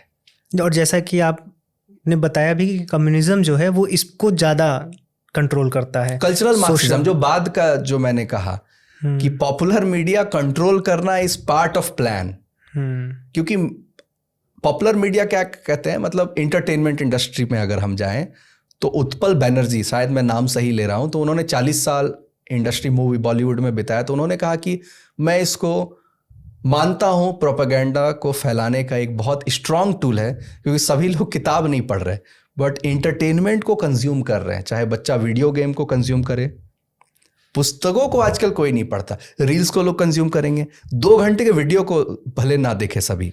तो जो भी पॉपुलर है, मासेस को इन्फ्लुएंस करता है, उसी को इन्फेक्ट करना जरूरी है, क्योंकि वहीं से डेसिमेट होगा, चीजें फैलेंगी। और सही गलत तो बाद में है। हर व्यक्ति इनहेरेंट रूप पे लीडर और क्लियर कट धर्म अधर्म की जरूरी ना हो समझ हो, उसे लगे कि ये पॉपुलर है अगर, तो सही बोला जा रहा होगा। पॉपुलर कंसेंसस लोगों की कंसेंसस बन जाती है। तो यहां पर वो मीडिया को यूज करते हैं, और मीडिया को इन्फ्लुएंस करने के लिए पॉपुलर इन्फ्लुएंसर्स को यूज करते हैं। तो रवि जी, जैसे आपने ये जो चर्चा प्रारंभ की कि रेसिज्म को जिंदा रखना है, ये कुछ फ्रैंकफर्ट स्कूल ऑफ थॉट आपने बात की, 11 पॉइंट्स हैं। तो इसमें पहला है कि रेसिज्म को जिंदा रखना है, और भी क्या क्या पॉइंट्स हैं इसमें? तो मैं राजीव मिश्रा जी की एक पुस्तक है विशैला वामपंथ, अच्छा, तो उसके रेफरेंस में मैं बता रहा हूँ। ये यूके में डॉक्टर हैं और धनबाद झारखंड से ही आते हैं। अच्छा, ठीक है। तो इन्होंने बहुत सरल पुस्तक लिखी, तो उन्होंने 11 पॉइंट प्लान को पूरा अच्छे से लिखा है और बताया है। तो मैं पढ़ता हूँ। पहला तो है रेसिज्म के आरोपों की कल्पना, ठीक है। दूसरा है लगातार बदलाव और भ्रम की स्थिति बनाए रखना, चेंज करना स्ट्रैटेजीज, नए कॉन्फ्लिक्ट्स बार बार खड़े करना, कंफ्यूजन क्रिएट करना, क्लैरिटी नहीं होना। तीसरा है बच्चों को समलैंगिकता का पाठ पढ़ाना। अच्छा, ठीक है। स्कूलों और शिक्षकों की ऑथोरिटी को खत्म करना। शरणार्थियों, घुसपैठियों और अप्रवासियों को बढ़ावा देकर सामाजिक संरचना, मतलब डेमोग्राफी को चेंज करना। डेमोग्राफी बदलेगी तो समाज की आइडेंटिटी बदल जाएगी, तो उसकी हेजेमनी समाप्त हो जाएगी। अच्छा, जैसे कि हमने एबोरिजिनल ऑस्ट्रेलियंस या रेड इंडियंस हुए, बाहर से लोग आए तो जो उनके वहाँ का जो कल्चर था वो वैसे ही समाप्त हो। डेमोग्राफी बदली, कल्चर बदला, वहाँ की विचारधाराएं बदल गई। ठीक है। नशे को बढ़ावा देना, समर्थन देना। अब देखिए, मतलब प्रोग्रेसिव थॉट पे हम बात कर सकते हैं। तो ड्रग एडिक्शन को, लिकर को, सिगरेट को ग्लैमराइज बहुत किया गया मूवीज में। तो शरीर को नुकसान पहुंचाना प्रोग्रेसिव थॉट कैसे हो सकता है? As a thought, as a विचार, आप अपने शरीर को नुकसान दें, यह प्रोग्रेसिव थॉट कैसे हो सकता है? जिम जाना, शरीर पे काम करना, भोजन पे काम करना, हेल्थ पे काम करना, यह प्रोग्रेसिव थॉट है। एक नई समस्या का निर्माण कर देना, यह प्रोग्रेसिवनेस नहीं हो सकता। लेकिन क्योंकि ग्लैमर के साथ है, लार्जर देन लाइफ है, तो नशे को बढ़ावा मिल जाना। ठीक है। धर्म स्थलों को खाली कराना, लोगों को धर्म से विमुख करना, नास्तिकता का प्रचार करना। ये चर्च के रेफरेंस में ही, obviously Frankfurt school of thought Bharat के लिए नहीं लिखी गई थी। जहां लिखी गई वही है कि चर्च खाली हो जाए, यही है उसके मूल में। अन्यायपूर्ण और अविश्वसनीय न्याय व्यवस्था खड़ी करना। अन्यायपूर्ण न्याय व्यवस्था या अविश्वसनीय, मतलब विश्वास ही ना करे कि मेरा न्यायालय मेरे साथ जस्टिस करेगा, ऐसी भावना लोगों में आ जाए। मतलब सिस्टम है लेकिन सिस्टम से विश्वास उठ जाए, सिस्टम से विश्वास उठ जाए। ठीक है। और खुद ही फैसला करने लग जाए, तभी तो आंदोलन होगा। ठीक है। सरकारी मदद पर लोगों को आश्रित बनाना, फ्रीबीज, चाहे झारखंड का मैया योजना हो या बीजेपी का लाडली योजना हो, कहीं भी हो, फ्रीबीज हैं। चाहे बिजली बिल माफ करना हो या बस टिकट फ्री करना हो। सरकार पे आश्रित हो गए तो कंट्रोल आप धीरे धीरे स्थापित करोगे उनके ऊपर। आपका काम क्या है? इकोसिस्टम देना जहां एक कमजोर व्यक्ति भी समृद्ध हो पाए, व्यापार कर पाए, उसका कॉन्ट्रैक्ट फेल ना हो, कागज में दम हो, बड़ा व्यक्ति उसको शोषण ना कर पाए, उसको बिजनेस करने दे, है ना। समृद्धि कैसे आएगी? बिजली की व्यवस्था, पानी की व्यवस्था, जल की व्यवस्था, लोन्स की व्यवस्था, यहां सरकार का यह काम है। बिजनेस में आ जाना यह सरकार का कभी काम नहीं, ना रहना चाहिए था और ना उसे इन्वॉल्व होना चाहिए। उसकी व्यवस्था है गवर्नेंस, उसकी व्यवस्था है एडमिनिस्ट्रेशन। आगे है मीडिया पर नियंत्रण, 10वां। अच्छा। और 11वां है परिवार की व्यवस्था को नष्ट करना, परिवार को तोड़ना। यही 11 पॉइंट प्लान है Frankfurt school of thought. Net पे सर्च करेंगे कॉन्स्पिरेसी थ्योरी आएगी, और इन्होंने इतना स्मार्टली किया, ये रजिस्टर्ड संस्था भी नहीं है। ये है क्या? इसका भी कुछ हमें बैकग्राउंड दीजिए। Frankfurt school of thought Germany में है ये स्थान, फ्रैंकफर्ट। फ्रैंकफर्ट है। तो जैसे मार्क्सिज्म फेल कर गया, मान लीजिए कम्युनिज्म का जो मूल स्वरूप है फेल कर गया, तो ये म्यूटेट कर गया, ये हाइब्रिड बना। ग्रैम्सी को इसने अपनाया, मान लीजिए। तो ग्रैम्सी ने तो विचार दिया था, एक्शन प्लान कौन देगा? This are the steps. विचारों से एग्जीक्यूशन नहीं होता, आपको एक्शन पॉइंट चाहिए। एक्शन पॉइंट चाहिए। तो इसीलिए कम्युनिस्ट मैनिफेस्टो कम्युनिस्ट नहीं पढ़ते, रूल्स फॉर रेडिकल्स पढ़ते हैं। एलेंस्की ने लिखा था कि ये करो तुम, इसका प्रभाव पड़ता है। व्यक्ति के विचारों पर अटैक ना करो, व्यक्ति पर ही अटैक करो, वो उन विचारों को कहना बंद कर देगा। ठीक है। तो रूल्स फॉर रेडिकल्स जैसे एक टूल है, ऐसे आपको एक्ट करना है। ठीक है। उसमें एक टूल है कि अपने एक्सपर्टीज के बाहर मत जाओ। जहां पर आप अच्छा तर्क लगा पाते हो, सामने वाले को उसी के अंदर रखना हमेशा। अगर अपने एक्सपर्टीज के बाहर चले गए तो तुम एक्सपोज हो जाओगे, और सामने वाले को उसकी एक्सपर्टीज से बाहर निकालो। तो आप एक्सपर्ट किसके हैं? Freedom, equality, operation, oppressed, victim, शोषण, कास्ट, इसके आप एक्सपर्ट हैं, क्योंकि 200 साल की स्कॉलरशिप है आपके पास। आपने इसको बहुत अच्छे से पकाया है और अच्छे से समझा है, ह्यूमन बिहेवियर को बहुत अच्छे से आपने समझा है। ये आपकी फील्ड ऑफ एक्सपर्टीज है। समृद्धि, उद्यमिता, एंटरप्रेन्योरशिप, ये आपकी एक्सपर्टीज नहीं है, और आपने इसको डिमोनाइज किया है। पैसे को जब आप बुरा बोलोगे तो पैसा कैसे आपके पास आएगा? जिसको आप पाना चाहते हो उससे अगर नफरत करते हो तो वो नहीं आएगा आपके पास। तो फील्ड ऑफ तो रूल्स फॉर रेडिकल्स में ये आता है ना। तो उसी तरह फ्रैंकफर्ट स्कूल ऑफ थॉट जो है वो एक्शन प्लान देता है, ये 11 काम करो और आप काउंटर हेजेमनी क्रिएट कर दोगे।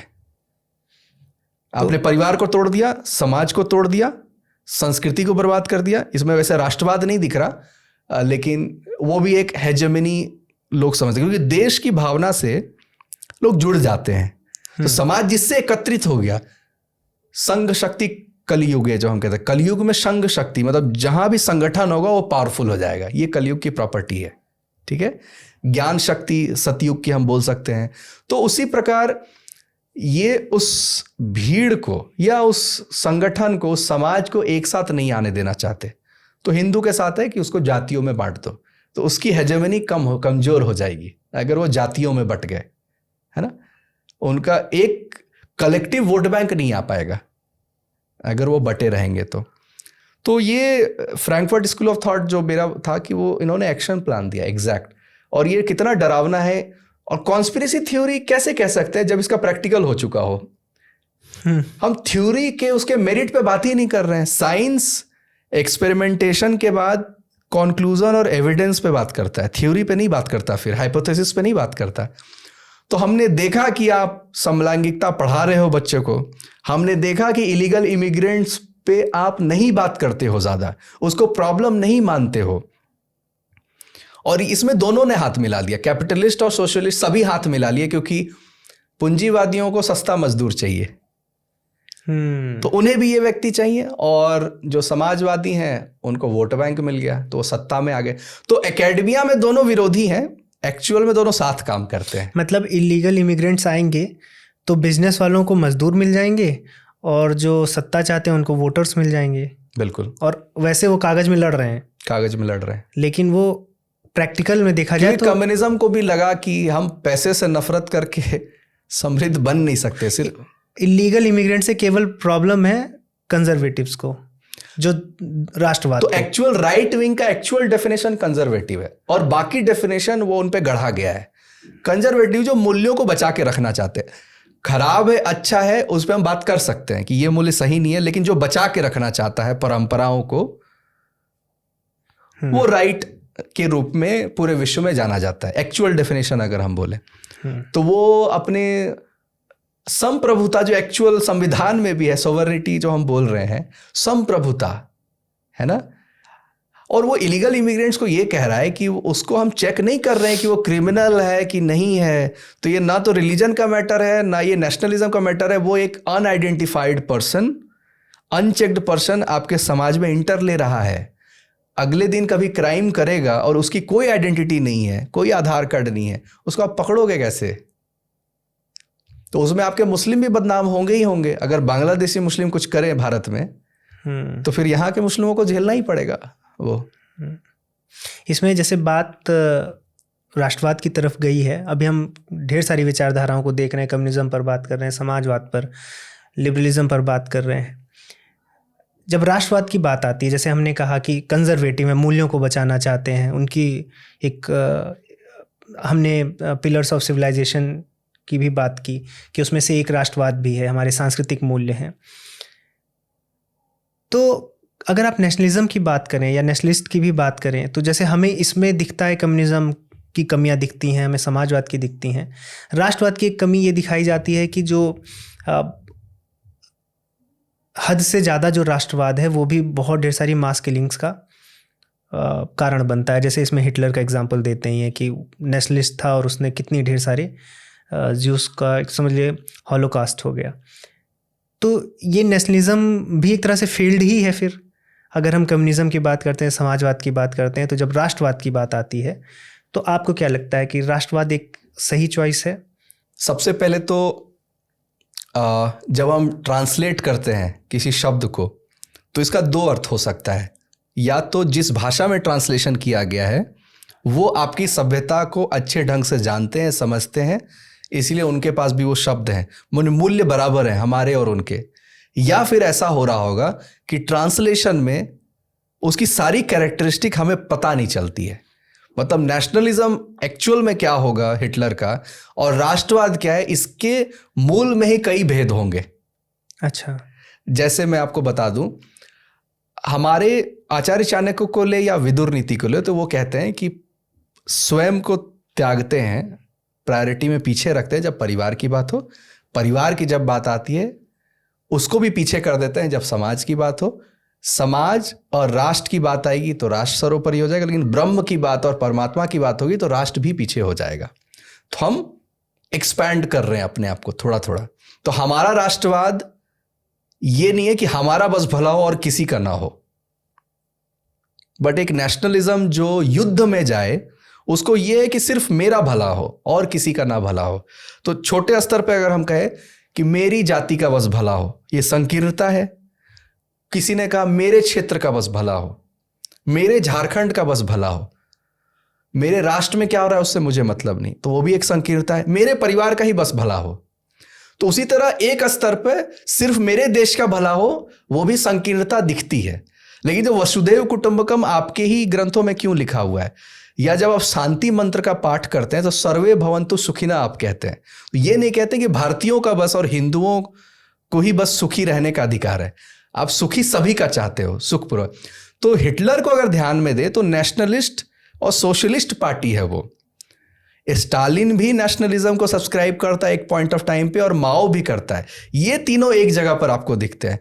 मूल में नेशनलिज्म कारण में नहीं है, मूल में है एंटीसेमिटिज्म, जो हम कहते हैं यहूदी से नफरत करना और राष्ट्रवादी होना दो अलग विषय है। सुप्रीमेसी होना, सुप्रीमेसी जब आ जाएगी कि आप ही बेहतर हैं, आपकी ही नस्ल बेहतर है, उसको रेसिज्म कहते हैं। तो रेसिज्म भी उसके मूल में है। नाथसिज्म जो हम कहते हैं उसके मूल में, जैसे कम्युनिज्म के मूल में था क्लास, इसके मूल में है रेस। अच्छा, नेशन तो लेफ्ट वाले भी सब्सक्राइब किए हैं इतिहास में और राइट वाले भी किए हैं। उसके बेसिस पे आप नेशनलिज्म को बुरा बोल रहे हैं अगर, तो वही है, आपको एक्चुअल इवेंट क्या हुआ हिस्टोरिकल वो जानने को है। यूएस लिबरलिज्म और नेशनलिज्म को बढ़ा करके ग्रो कर गया, लिबरलिज्म जो इंडिविजुअलिटी, स्वतंत्रता, कैपिटलिज्म, फ्री मार्केट इकोनॉमी, इसकी बात करता है। उसमें उन्होंने मर्ज किया नेशनलिज्म को। अमेरिका की बात करनी है, मेक अमेरिका तो राइज कर गया। तो एक जगह नेशनलिज्म राइज किया, दूसरे जगह डिक्लाइन किया, तो आपको कॉमन फैक्टर नहीं देखना है, क्योंकि एक ही कारण एक जगह राइज करने का भी कारण है और एक ही कारण एक जगह डिक्लाइन करने का कारण है, तो कुछ और कारण होगा। पैराडॉक्स नहीं हो सकता ना। तो नेशनलिज्म के साथ साथ और जो चीजें चल रही हैं वो समझना ये आपको देखना होगा कि वहां की हेजेमनी क्या थी। वहां पॉपुलर लीडर वही बन सकता था जो यहूदियत से नफरत करे। ये शॉर्टकट तरीका था राइज करने का। जर्मनी में वो बहुत लर्नेड था, उसने इमैनुअल कांट को पढ़ा है, हेगल को पढ़ा है, नीत्शे, सभी को पढ़ा है। हिटलर ने उस हाईएस्ट लेवल ऑफ फिलोसफर्स को पढ़ा है। बट राजनीति और सत्ता प्राप्त करनी है तो उसको यह पता था कि पॉपुलर बिलीफ को मुझे हार्नेस करना है। समाज में जो अवधारणा फैली हुई है उसको टच करते हुए ही हम राइज कर पाएंगे। अभी हमने लगभग 4-5 विचारों को देखा है और सबका कल्मिनेशन पावर पे ही है। पावर पे ही है, सबको पावर ही चाहिए। भले उस विचार का सृजन में पावर ना हो, लेकिन पावर के लिए वो इस्तेमाल हो गए वो विचार। क्योंकि आपने जैसे बताया कि साइंस, उसका एंड प्रोडक्ट टेक्नोलॉजी, और जो हम फिलॉसफी की बात कर रहे हैं एंड प्रोडक्ट आपने पावर बताया था। उसके बाकी प्रोडक्ट भी है, आर्ट एंड कल्चर, एस्थेटिक्स, बहुत सारे हैं। हाँ। बट उसका अल्टीमेट प्रोडक्ट पावर है। पावर की साइकोलॉजी पे कुछ बताइए कि ऐसा क्यों है कि पावर चाहिए। पावर जीओटी में टिरियन लैनिस्टर को ये सजेस्ट किया जाता है, a small man can also cast a big shadow. Power lies in shadows. ठीक है, वो सामने नहीं दिखता है, उसका एक मूल प्रकृति है कि वो पीछे होता है, वो पब्लिक स्क्रूटनी में नहीं है वो। तो इसका मेन आधार ये है कि आप जैसे भी हैं, आपका परसेप्शन क्या वो बना हुआ है, वहां से आप पावर जनरेट करेंगे। अच्छा, आप भले इविल हो अंदर से, बट वर्च्यू आपको शो करना है। ठीक है, तभी समाज का आपको सब्सक्रिप्शन मिलेगा, सपोर्ट मिलेगा। प्रजा जब तक नहीं चाहेगी आप पावर में नहीं आ सकते, ये मूल में है। नहीं तो विद्रोह करेगी प्रजा बाद में। जो थ्योरी के रूप में विद्रोह किया जा रहा है वो एक्चुअल भी विद्रोह हो सकता है, अगर निरंकुश शासक जैसा कुछ ऐसा व्यक्ति आ जाए जो बहुत एक डिक्टेटर काइंड ऑफ पीपल है। तो पावर है कि परसेप्शन आप क्या बिल्ड करते हो, वहां से पावर। जैसे नैरेटिव होता है, एक कॉलोनाइज्ड माइंड क्या सोचता है कि सब चीज वेस्ट में ही अच्छी होगी। साइंस ग्रीक और लैटिन से आया है, तो ये एक इंपीरियलिस्टिक अपॉर्चुनिटी देगा ब्रिटिश को, जो कहेगा कि साइंस और रेलवे हम लेके आएंगे और भारत के लोग एक्सेप्ट करेंगे, इलीट एक्सेप्ट करेगा कि ये आएंगे तो साइंस आएगा, ये आएंगे तो रेलवे आएगा, तो उनको आने आप देंगे। टेक्निकली आप चाहेंगे कि वही रूल करे हमारे ऊपर। मुगल से तो बेहतर है कि वो रूल करे जो साइंटिफिक टेम्परामेंट वाले हैं। तो पावर कहां से आया? परसेप्शन से आया। परसेप्शन से आया। उन्होंने, ब्रिटिश ने अपने समाज को क्या कहा कि हम इन्हें सिविलाइज कर रहे हैं, व्हाइट मैन्स बर्डन, हम कोई क्रूरता नहीं दिखा रहे हैं, क्योंकि ये बड़े पिछड़े लोग हैं, इन हमारे गवर्नेंस की वजह से ये ग्रो करेंगे, प्रोग्रेस करेंगे, इसलिए हम रूल कर रहे हैं इनके ऊपर। तो ये अपने समाज को उन्होंने बताया। तो हर समाज में अच्छे लोग भी होते हैं, लेकिन उनको भी आपके साथ लेके चलना है, तो उनको आप यही कहानी बताएंगे कि हम तो प्रोग्रेस, इनलाइटनमेंट की जो पूरी बात है वो पूरे दुनिया में फैला रहे हैं, इसीलिए हम अपने एम्पायर को बड़ा कर रहे हैं। अलग बात है एक्सप्लॉइट कर रहे हैं नेचुरल रिसोर्स को, वहां के प्रोडक्शन को कंट्रोल कर रहे हैं, प्रॉफिट जनरेट कर रहे हैं, वेल्थ लूट रहे हैं, ये अलग बात है। कुछ लोग कहेंगे कि रेलवे वो नहीं आते तो रेलवे नहीं आती। मैं बोल रहा हूं कि पैसा अगर आपके पास होता तो आप टेक्नोलॉजी खरीद लेते हैं। जरूरी नहीं कि आप आविष्कार आप करें उस चीज की, है ना। आपके पास वेल्थ होनी चाहिए थी। जो $45 ट्रिलियन आपसे जो लूट लिया गया, वो आपके पास होता तो आप रिसर्च की फंडिंग ज्यादा कर रहे होते। मिडिल ईस्ट तो पूरा ले ही रहा है टेक्नोलॉजी। पैसा है तो टेक्नोलॉजी है, पैसा है तो टेक्नोलॉजी। तो ये आप मत बोलिए कि उनके आने से रेलवे आई और समृद्धि आई, वो नहीं भी आते।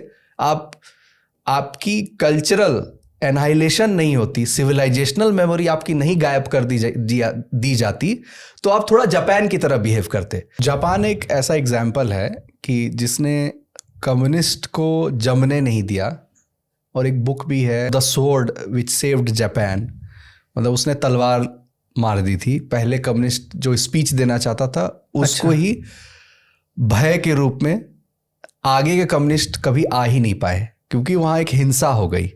ठीक है, तो जापान के साथ क्या हुआ कि उन्होंने कल्चर को साथ लिया और प्रोग्रेसिवनेस को भी साथ लिया। आप अपने आइडेंटिटी को छोड़कर ही मॉडर्न बनते हैं ये ज़रूरी नहीं है। ठीक है, तो जब हम उतनी तारीफ करते हैं तो उनके व्यवहार में बताया जाता है कि गंदगी मान लीजिए नहीं फैलानी है, क्लीनलीनेस, तो घर से ही वो शिक्षाएं दी जाती है। तो इसको हम बोलते हैं कल्चरल टीचिंग। परंपराओं में ऐसी भी बातें आती है कि स्वच्छ रहना है। ठीक है, तो जापान आपको क्लीन दिखता है, जापान आपको कल्चर को प्राइडली फ्लॉन्ट करते हुए दिखता है, तो आप ऐसे भी आगे बढ़ सकते हैं। उसको डिनाई करने की आपको ज़रूरत नहीं है। वो जस्ट जो हम बोलते हैं मीन्स ऑफ ऑपरेशन है, सोर्स ऑफ ऑपरेशन है, समाज, संस्कृति, कल्चर, ऐसा ज़रूरी नहीं है। ये केस स्टडी के रूप में आप देख सकते हैं। इसमें जब आप काउंटर हेजेमनी की बात कर रहे हैं और पिलर्स ऑफ सिविलाइजेशन की, तो जैसे आपने बताया कि कल्चर का जो काउंटर हेजेमनी है वो जापान ने बहुत अच्छे से रोका। जो हम मेमोरी को अपनी क्यों बर्बाद होने दें? मतलब जानवर और इंसान में क्या अंतर है कि जंगल में आग लगी तो इंसान होगा तो उसकी मेमोरी में आ गई, उसको उसने रिकॉर्ड किया उस इवेंट को, और उसको तब समझ में आ गया कि ये गलती दोबारा नहीं करनी है। लेकिन जंगल में जब भी आग लगेगी हर बार जानवर जल के मर जाएंगे। तो मेमोरी में रिकॉर्ड करना, उसको याद रखना, आपको वही गलतियां दोहराने में उससे रोकता है। आप क्यों अपनी गलतियों से जीवन भर सीखें? आप दूसरी की गलतियों से सीखें, अपने पूर्वजों की गलतियों से सीखें। तो मेमोरी रहती है, वही ट्रेडिशन के रूप में है, कल्चर के रूप में है। उसको जीरो कर देंगे तो वो मेमोरी चली जाएगी। तो काउंटर हेजेमनी के लिए जो एक एक पिलर्स है उनको हटाने की बात हो रही है। तो हम भारत में भी देखते हैं कि कैसे संस्कृति के खिलाफ बात होती है। जैसे आपने कहा कि बुक्स से जो छेड़छाड़ होती है, हिस्ट्री से छेड़छाड़ होती है, या आपके जो हीरोज़ हैं, जैसे अगर मान लीजिए आपके हीरो हैं छत्रपति शिवाजी महाराज, तो उनके अराउंड कुछ ऐसे बनाना या जो भी है। इसमें जो एक लास्ट पॉइंट आपने एड्रेस किया था कि जो अंतिम बिंदु है आपका परिवार कि सब खत्म हो जाएगा तो परिवार है जो आप तक वो बात पहुंचा रहा है आपके पूर्वजों की। यस। और उसको डिस्ट्रॉय करने के लिए अब जो ये समलैंगिकता वाली जो एजुकेशन चालू हुई है, जो कि यूएस में आपने बताया कि, और मैंने भी सुना है अपने फ्रेंड से कि वहाँ क्लास में बच्चों को जेंडर का कंफ्यूजन क्रिएट करना, जेंडर फ्लूइडिटी बोलते हैं कि आप आज कैसा महसूस कर रहे हैं, उस पर बात होती है। इवन हरारी जी भी सेपियंस के बहुत फेमस ऑथर है, उनकी पुस्तक में भी ये बात है।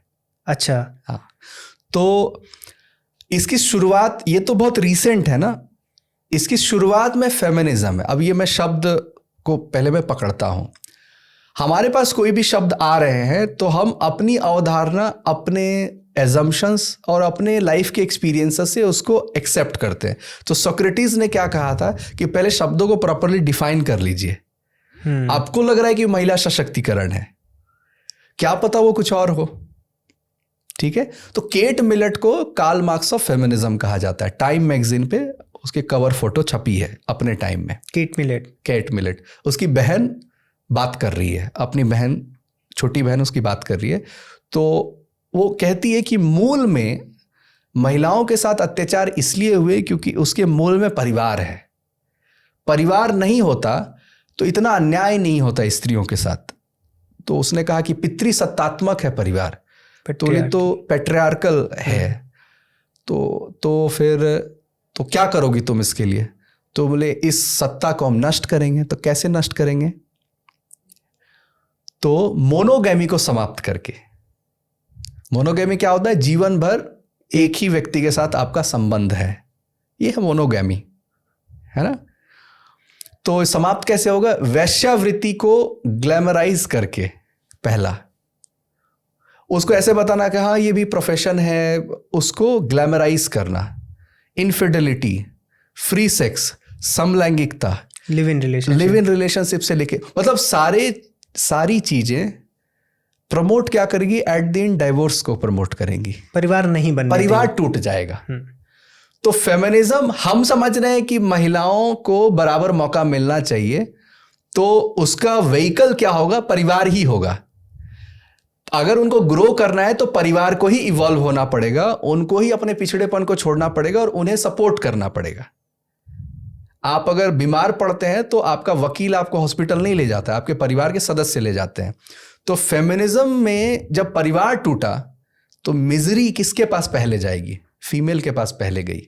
एक पुरुष अकेले हिमालय में यात्रा करके सन्यासी बन सकता है, स्त्री के लिए वो भी एक समस्या है। तो समाज में है समस्या, वो मूल समस्या में है, लेकिन उसको वेपनाइज करना, किस लिए वेपनाइज करना? फैमिली को तोड़ने के लिए। ठीक है, तो फैमिली टूटेगी तो ट्रेडिशन टूटेगा, परंपराएं टूटेगी, हेजेमनी टूटेगा, फिर सत्ता पे हमारा कंट्रोल होगा। तो हम जैसे सब्सक्राइब करते हैं, हमें आदर्श आते हैं हमारे पास, स्वतंत्रता, संप्रभुता, समानता, है ना। लेकिन इंटेंशन जानना बड़ा जरूरी है। तर्कशास्त्र में हम कहते हैं प्रयोजन। एक व्यक्ति तर्क लगा रहा है, उसका इंटेंशन तो जानिए, उसका मूल इंटेंशन क्या, उस वजह से वो तर्क लगा रहा है। तो हम समस्याओं का समाधान चाहते हैं, ये हमारी समाज की समस्याएं हैं, कुरीतियां हैं, इसको नष्ट करो पनिश करके। ये ना बोल करके हम समाज सुधार कर रहे हैं, उसको पनिश करो ना, वो क्राइम अगर कर रहा है तो। लेकिन इन्होंने उसको परपेचुएट किया उस प्रॉब्लम को, और एज अ प्रोडक्ट एक्सपोर्ट किया पूरे दुनिया में, वो भारत में भी आया। ठीक है, और यहां तक मुझे एक इंफॉर्मेशन प्राप्त है, इसको मैं वैलिडेट नहीं कर रहा हूं ये सही है कि गलत है। तो उनको कहा गया कि जो OTT और टीवी सीरियल्स जो टीवी में दिखाए गए हैं, उसमें 20% से ज़्यादा कॉम्प्लीमेंट्री डायलॉग्स नहीं होने चाहिए, सपोर्टिव डायलॉग्स नहीं होने चाहिए। 80% टाइम कॉन्फ्लिक्ट होना चाहिए, मेल फीमेल में या फीमेल में, मतलब झगड़ा उसका मूल में होना चाहिए, सपोर्ट बहुत कम होना चाहिए, क्योंकि परिवारों को हमें ज़्यादा तोड़ना है। मतलब ये हमारा मेन इंटेंशन है। तो फ्रैंकफर्ट स्कूल ऑफ थॉट में सबसे अंतिम क्या है? परिवार। और परिवार ही ऐसा है जो पूरे दुनिया में बचा रहा। संस्कृति को भुला दिया गया, राष्ट्र को भुला दिया गया, अपने धर्म गुरुओं का सम्मान को भुला दिया गया। आप यहां तक आ गए क्योंकि कर्म को आप थ्योरी मानने लगे, आप योलो पे आ गए, यू ओनली लिव वंस। तो प्लेजर पे ही ध्यान देना है, तो प्लेजर पे ध्यान देना है, तो एक ही जीवन मिला है तो सब कुछ कर लो, अनुभव ले लो जीवन का। तो आप धर्म और अधर्म को ब्लर कर दिए, भेद सही गलत को ही समाप्त कर दिए। तो एनार्की अब क्रिएट होगी, क्योंकि आपने सही गलत की ही डेफिनेशन को कंफ्यूज कर दिया, डीमोरलाइज कर दिया।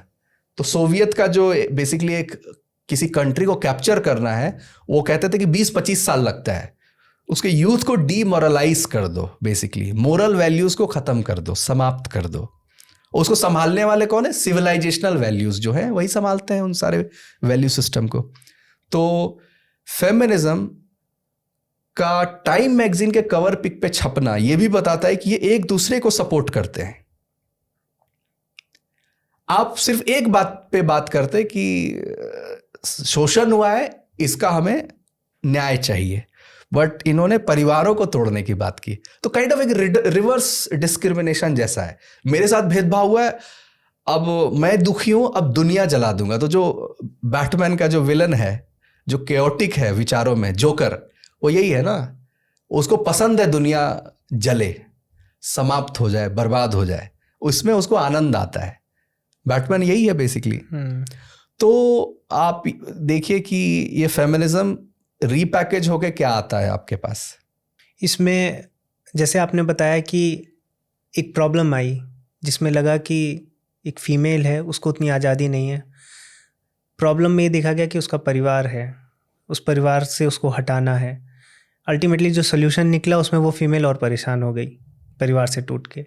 ऐसे ही अगर आप वो देखिए, मज़दूरों का देखिए, प्रॉब्लम यह है कि मज़दूर उतने अमीर नहीं है जितना बिजनेसमैन है। तुम स्ट्राइक करो, उसका तो फिर लॉस हुआ। तो मजदूर की प्रॉब्लम्स बढ़ ही रही हैं इन सब सॉल्यूशन से। मतलब कम्युनिज्म ने मजदूरों की एडवोकेसी की और मजदूर को ही बेरोजगार बना दिया। तो जो जिसके लिए लड़ा वो अपना ही नुकसान कर गया, वही फेमिनिज्म में हुआ। इसमें हम आएंगे इस पर, क्योंकि और मैं ये इंटरनेशनली बता रहा हूं, अभी का स्वरूप पे नहीं बात कर रहा हूं।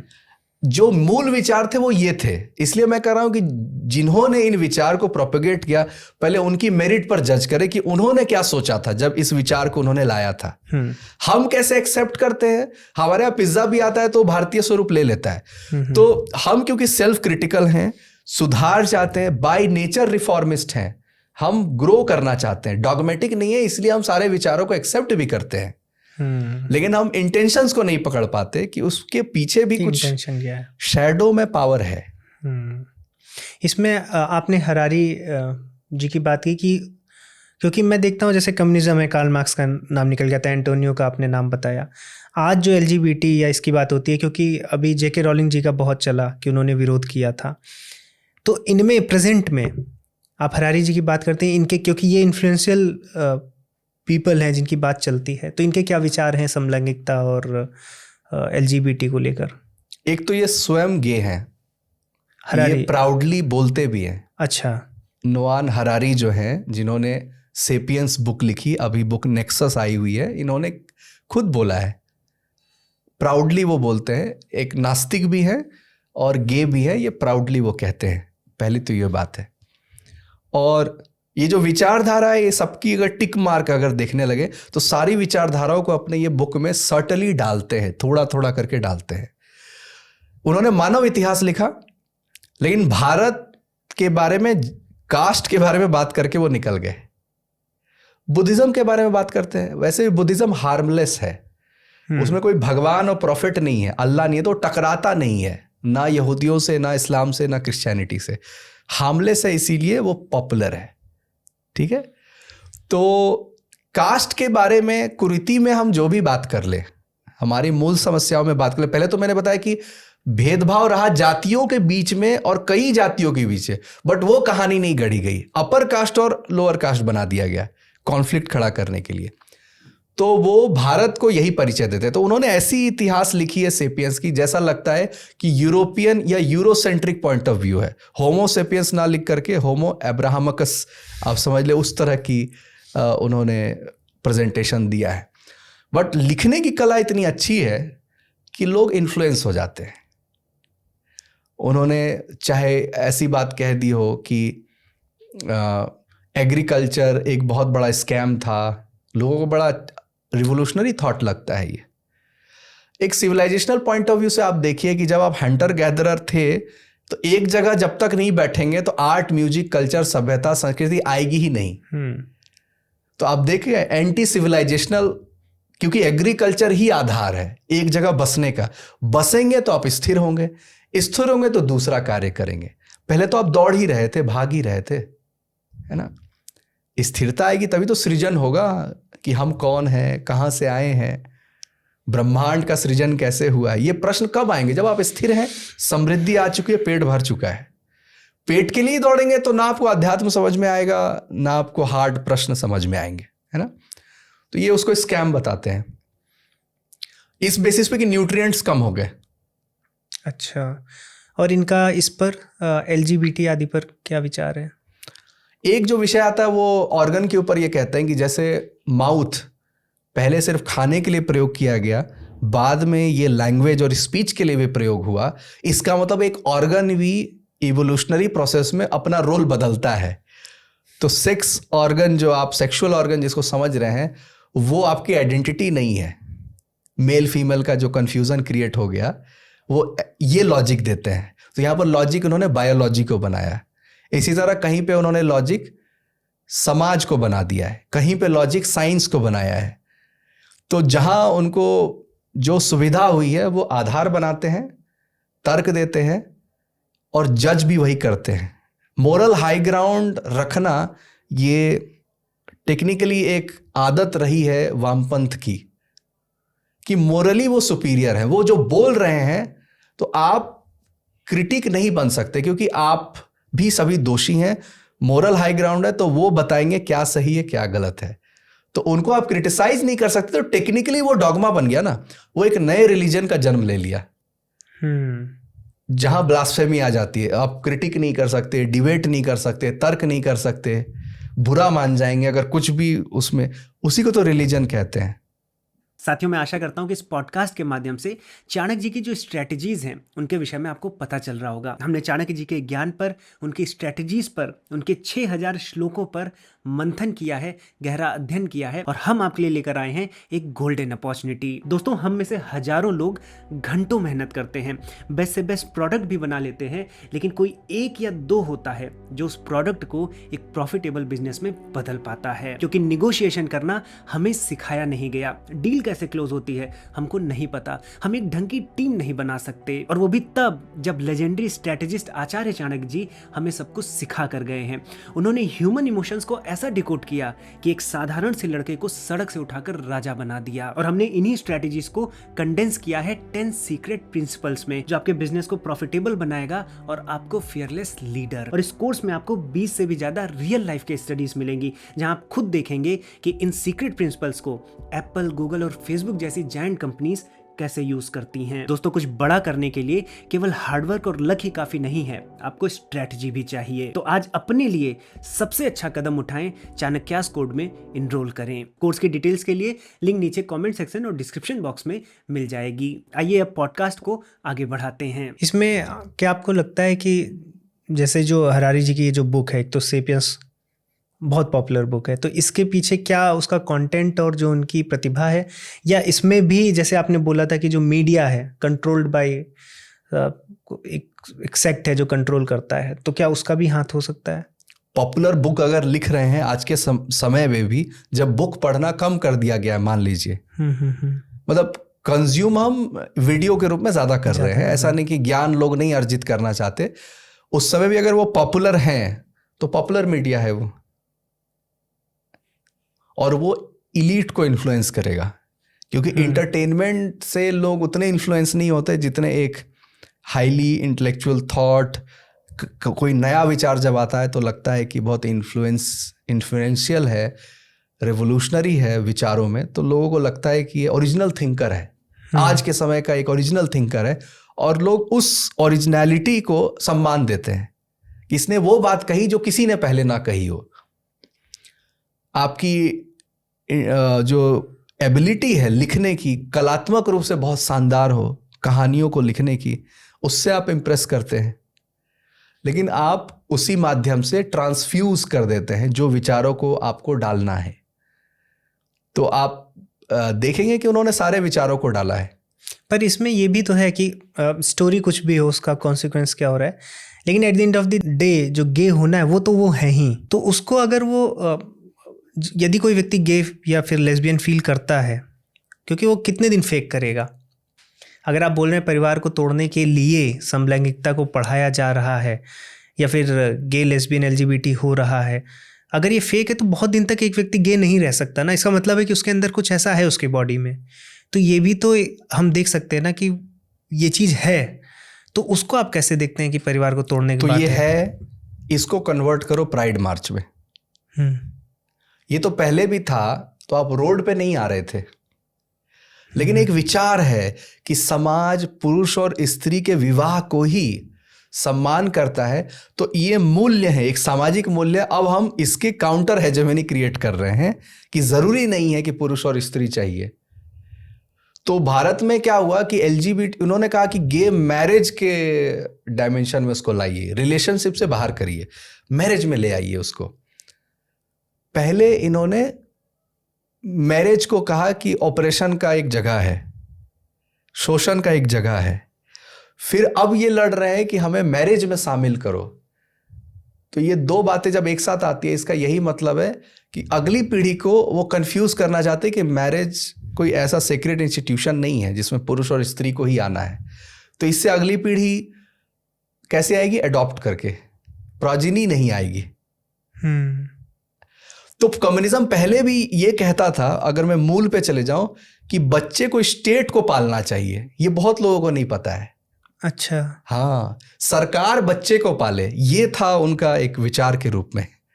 स्टेट बच्चे को स्टेट जब पालेगा तो सही होगा, तो वो अपने हिसाब की चीज कर पाएंगे, अपने हिसाब की चीज कर पाएंगे, ज़ॉम्बी बना पाएंगे। दैट्स द एसेंस, ज़ॉम्बी चाहिए उन्हें। ये पॉडकास्ट के हाईलाइट है, ज़ॉम्बी बना रहे हैं, ज़ॉम्बी बनाना। एंड कमेंट अगर मैं ये दूं, पूरे दुनिया में समस्याएं हैं, उसको डिनाई नहीं किया जा रहा है। शोषित है कोई वर्ग, उसको भी डिनाई नहीं किया जा रहा है। बात ये रखा जा रहा है कि उसको एक प्रॉब्लम सॉल्वर के रूप में अपने आप को कोई प्रस्तुत करता है और उस प्रॉब्लम को ना सॉल्व करके उससे सत्ता प्राप्त करता है। तो वेपनाइजेशन ऑफ विक्टिम्स या विक्टिम ग्रुप्स ढूंढना, नए नए ग्रुप ढूंढना और कॉन्फ्लिक्ट नया तैयार करना और जिस कॉन्फ्लिक्ट से नैरेटिव खड़ा करना जिससे सत्ता प्राप्त करना, दैट्स ऑल। ये पूरा जो उसका मूल इंटेंशन है वो ये है। प्रॉब्लम सॉल्वर होता तो इसके विरोध में लोग नहीं आते। रवि जी, आपका जुड़ने के लिए बहुत बहुत धन्यवाद। इतनी इंटेंस टॉक या इतनी इंटेंस इन डेप्थ किसी कॉन्सेप्ट में जाना, ऐसे कॉन्सेप्ट में जो कि ऊपर से बहुत सुपरफिशियल लगता है, बल्कि आदर्श है, सुपरफिशियल नहीं। ये इल्यूजन ऑफ आइडियल्स मैं इसको कहता हूँ। आइडियल्स है, अच्छे लोग ही इसमें ज्यादा फंसते हैं। मतलब अगर दो कैटेगरी में बताऊं ना, एक व्यक्ति है जो चाहता है कि सारी समस्याओं का समाधान मेरे जीवन काल में हो जाए। बुरी दुनिया में बहुत सारी समस्याएं हैं, वो एक अच्छा व्यक्ति है अंदर से, वो भलाई चाहता है लेकिन जल्दी चाहता है समाधान। जल्दी को ही कहते हैं रेडिकल, रिवोल्यूशनरी कहना। मतलब धीरे धीरे समाज इवोल्यूशन से ग्रो करेगा तो कई, पता चला सैकड़ों साल लग गए, तो आंदोलन करो, हिंसा करो, कोहर्सन करो, दबाव बनाओ, उससे ही समाज ज्यादा अच्छे से सुधरेगा।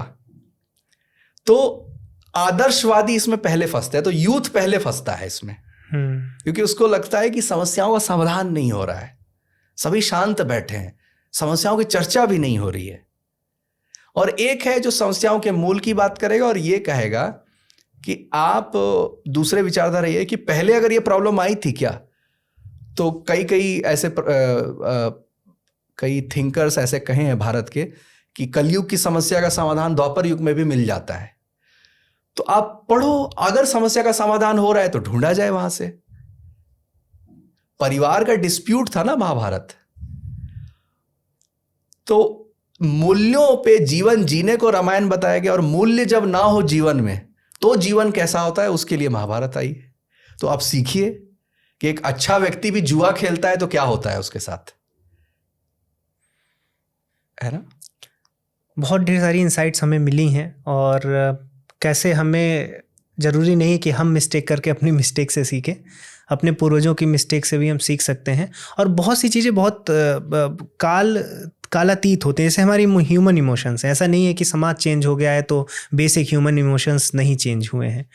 तभी बहुत सी ऐसी चीज़ें हैं जो आज भी हम कंटिन्यू करते हैं, तो हम वहाँ से भी सीख सकते हैं। आज हमने बहुत सफल चर्चा की है कि फ़िलॉसफीज़ को हमने समझने का प्रयास किया है, क्योंकि वेस्ट इस तरह की फ़िलॉसफी पे ज़्यादा काम किया है।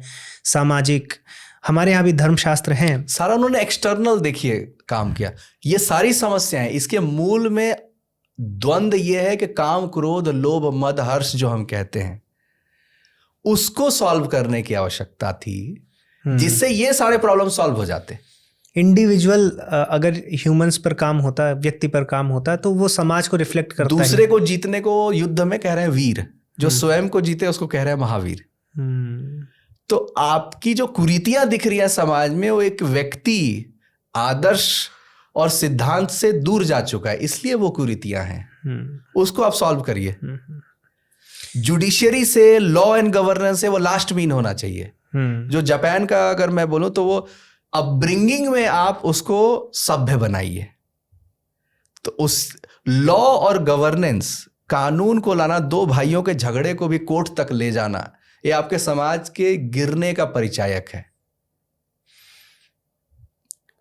सिस्टम पर ओवर डिपेंडेंसी जो है, लेकिन कम्युनिज्म, सोशलिज्म सब यही चाहते थे, सिस्टम पे, कि सब कुछ स्टेट पे निर्भर हो जाए, सब कुछ स्टेट पे निर्भर हो जाए। खुद की सोचने समझने की स्वतंत्रता उतनी ना रहे, मुझे तो लग रहा है ना ही रहे, इस तरह की बात है। तो बहुत डेप्थ हम गए हैं टॉपिक्स पर। मैं आशा करूंगा कि दर्शकों को भी ये जो टर्म्स होते हैं, जो जार्गन्स होते हैं, इनको बहुत ही, उनके पीछे की जो बातें हैं बहुत अच्छे से समझ में आई होंगी। आप जुड़े, आपने अपना समय दिया, इसके लिए रवि जी बहुत बहुत धन्यवाद। धन्यवाद आपको भी विशाल जी, बहुत बहुत धन्यवाद।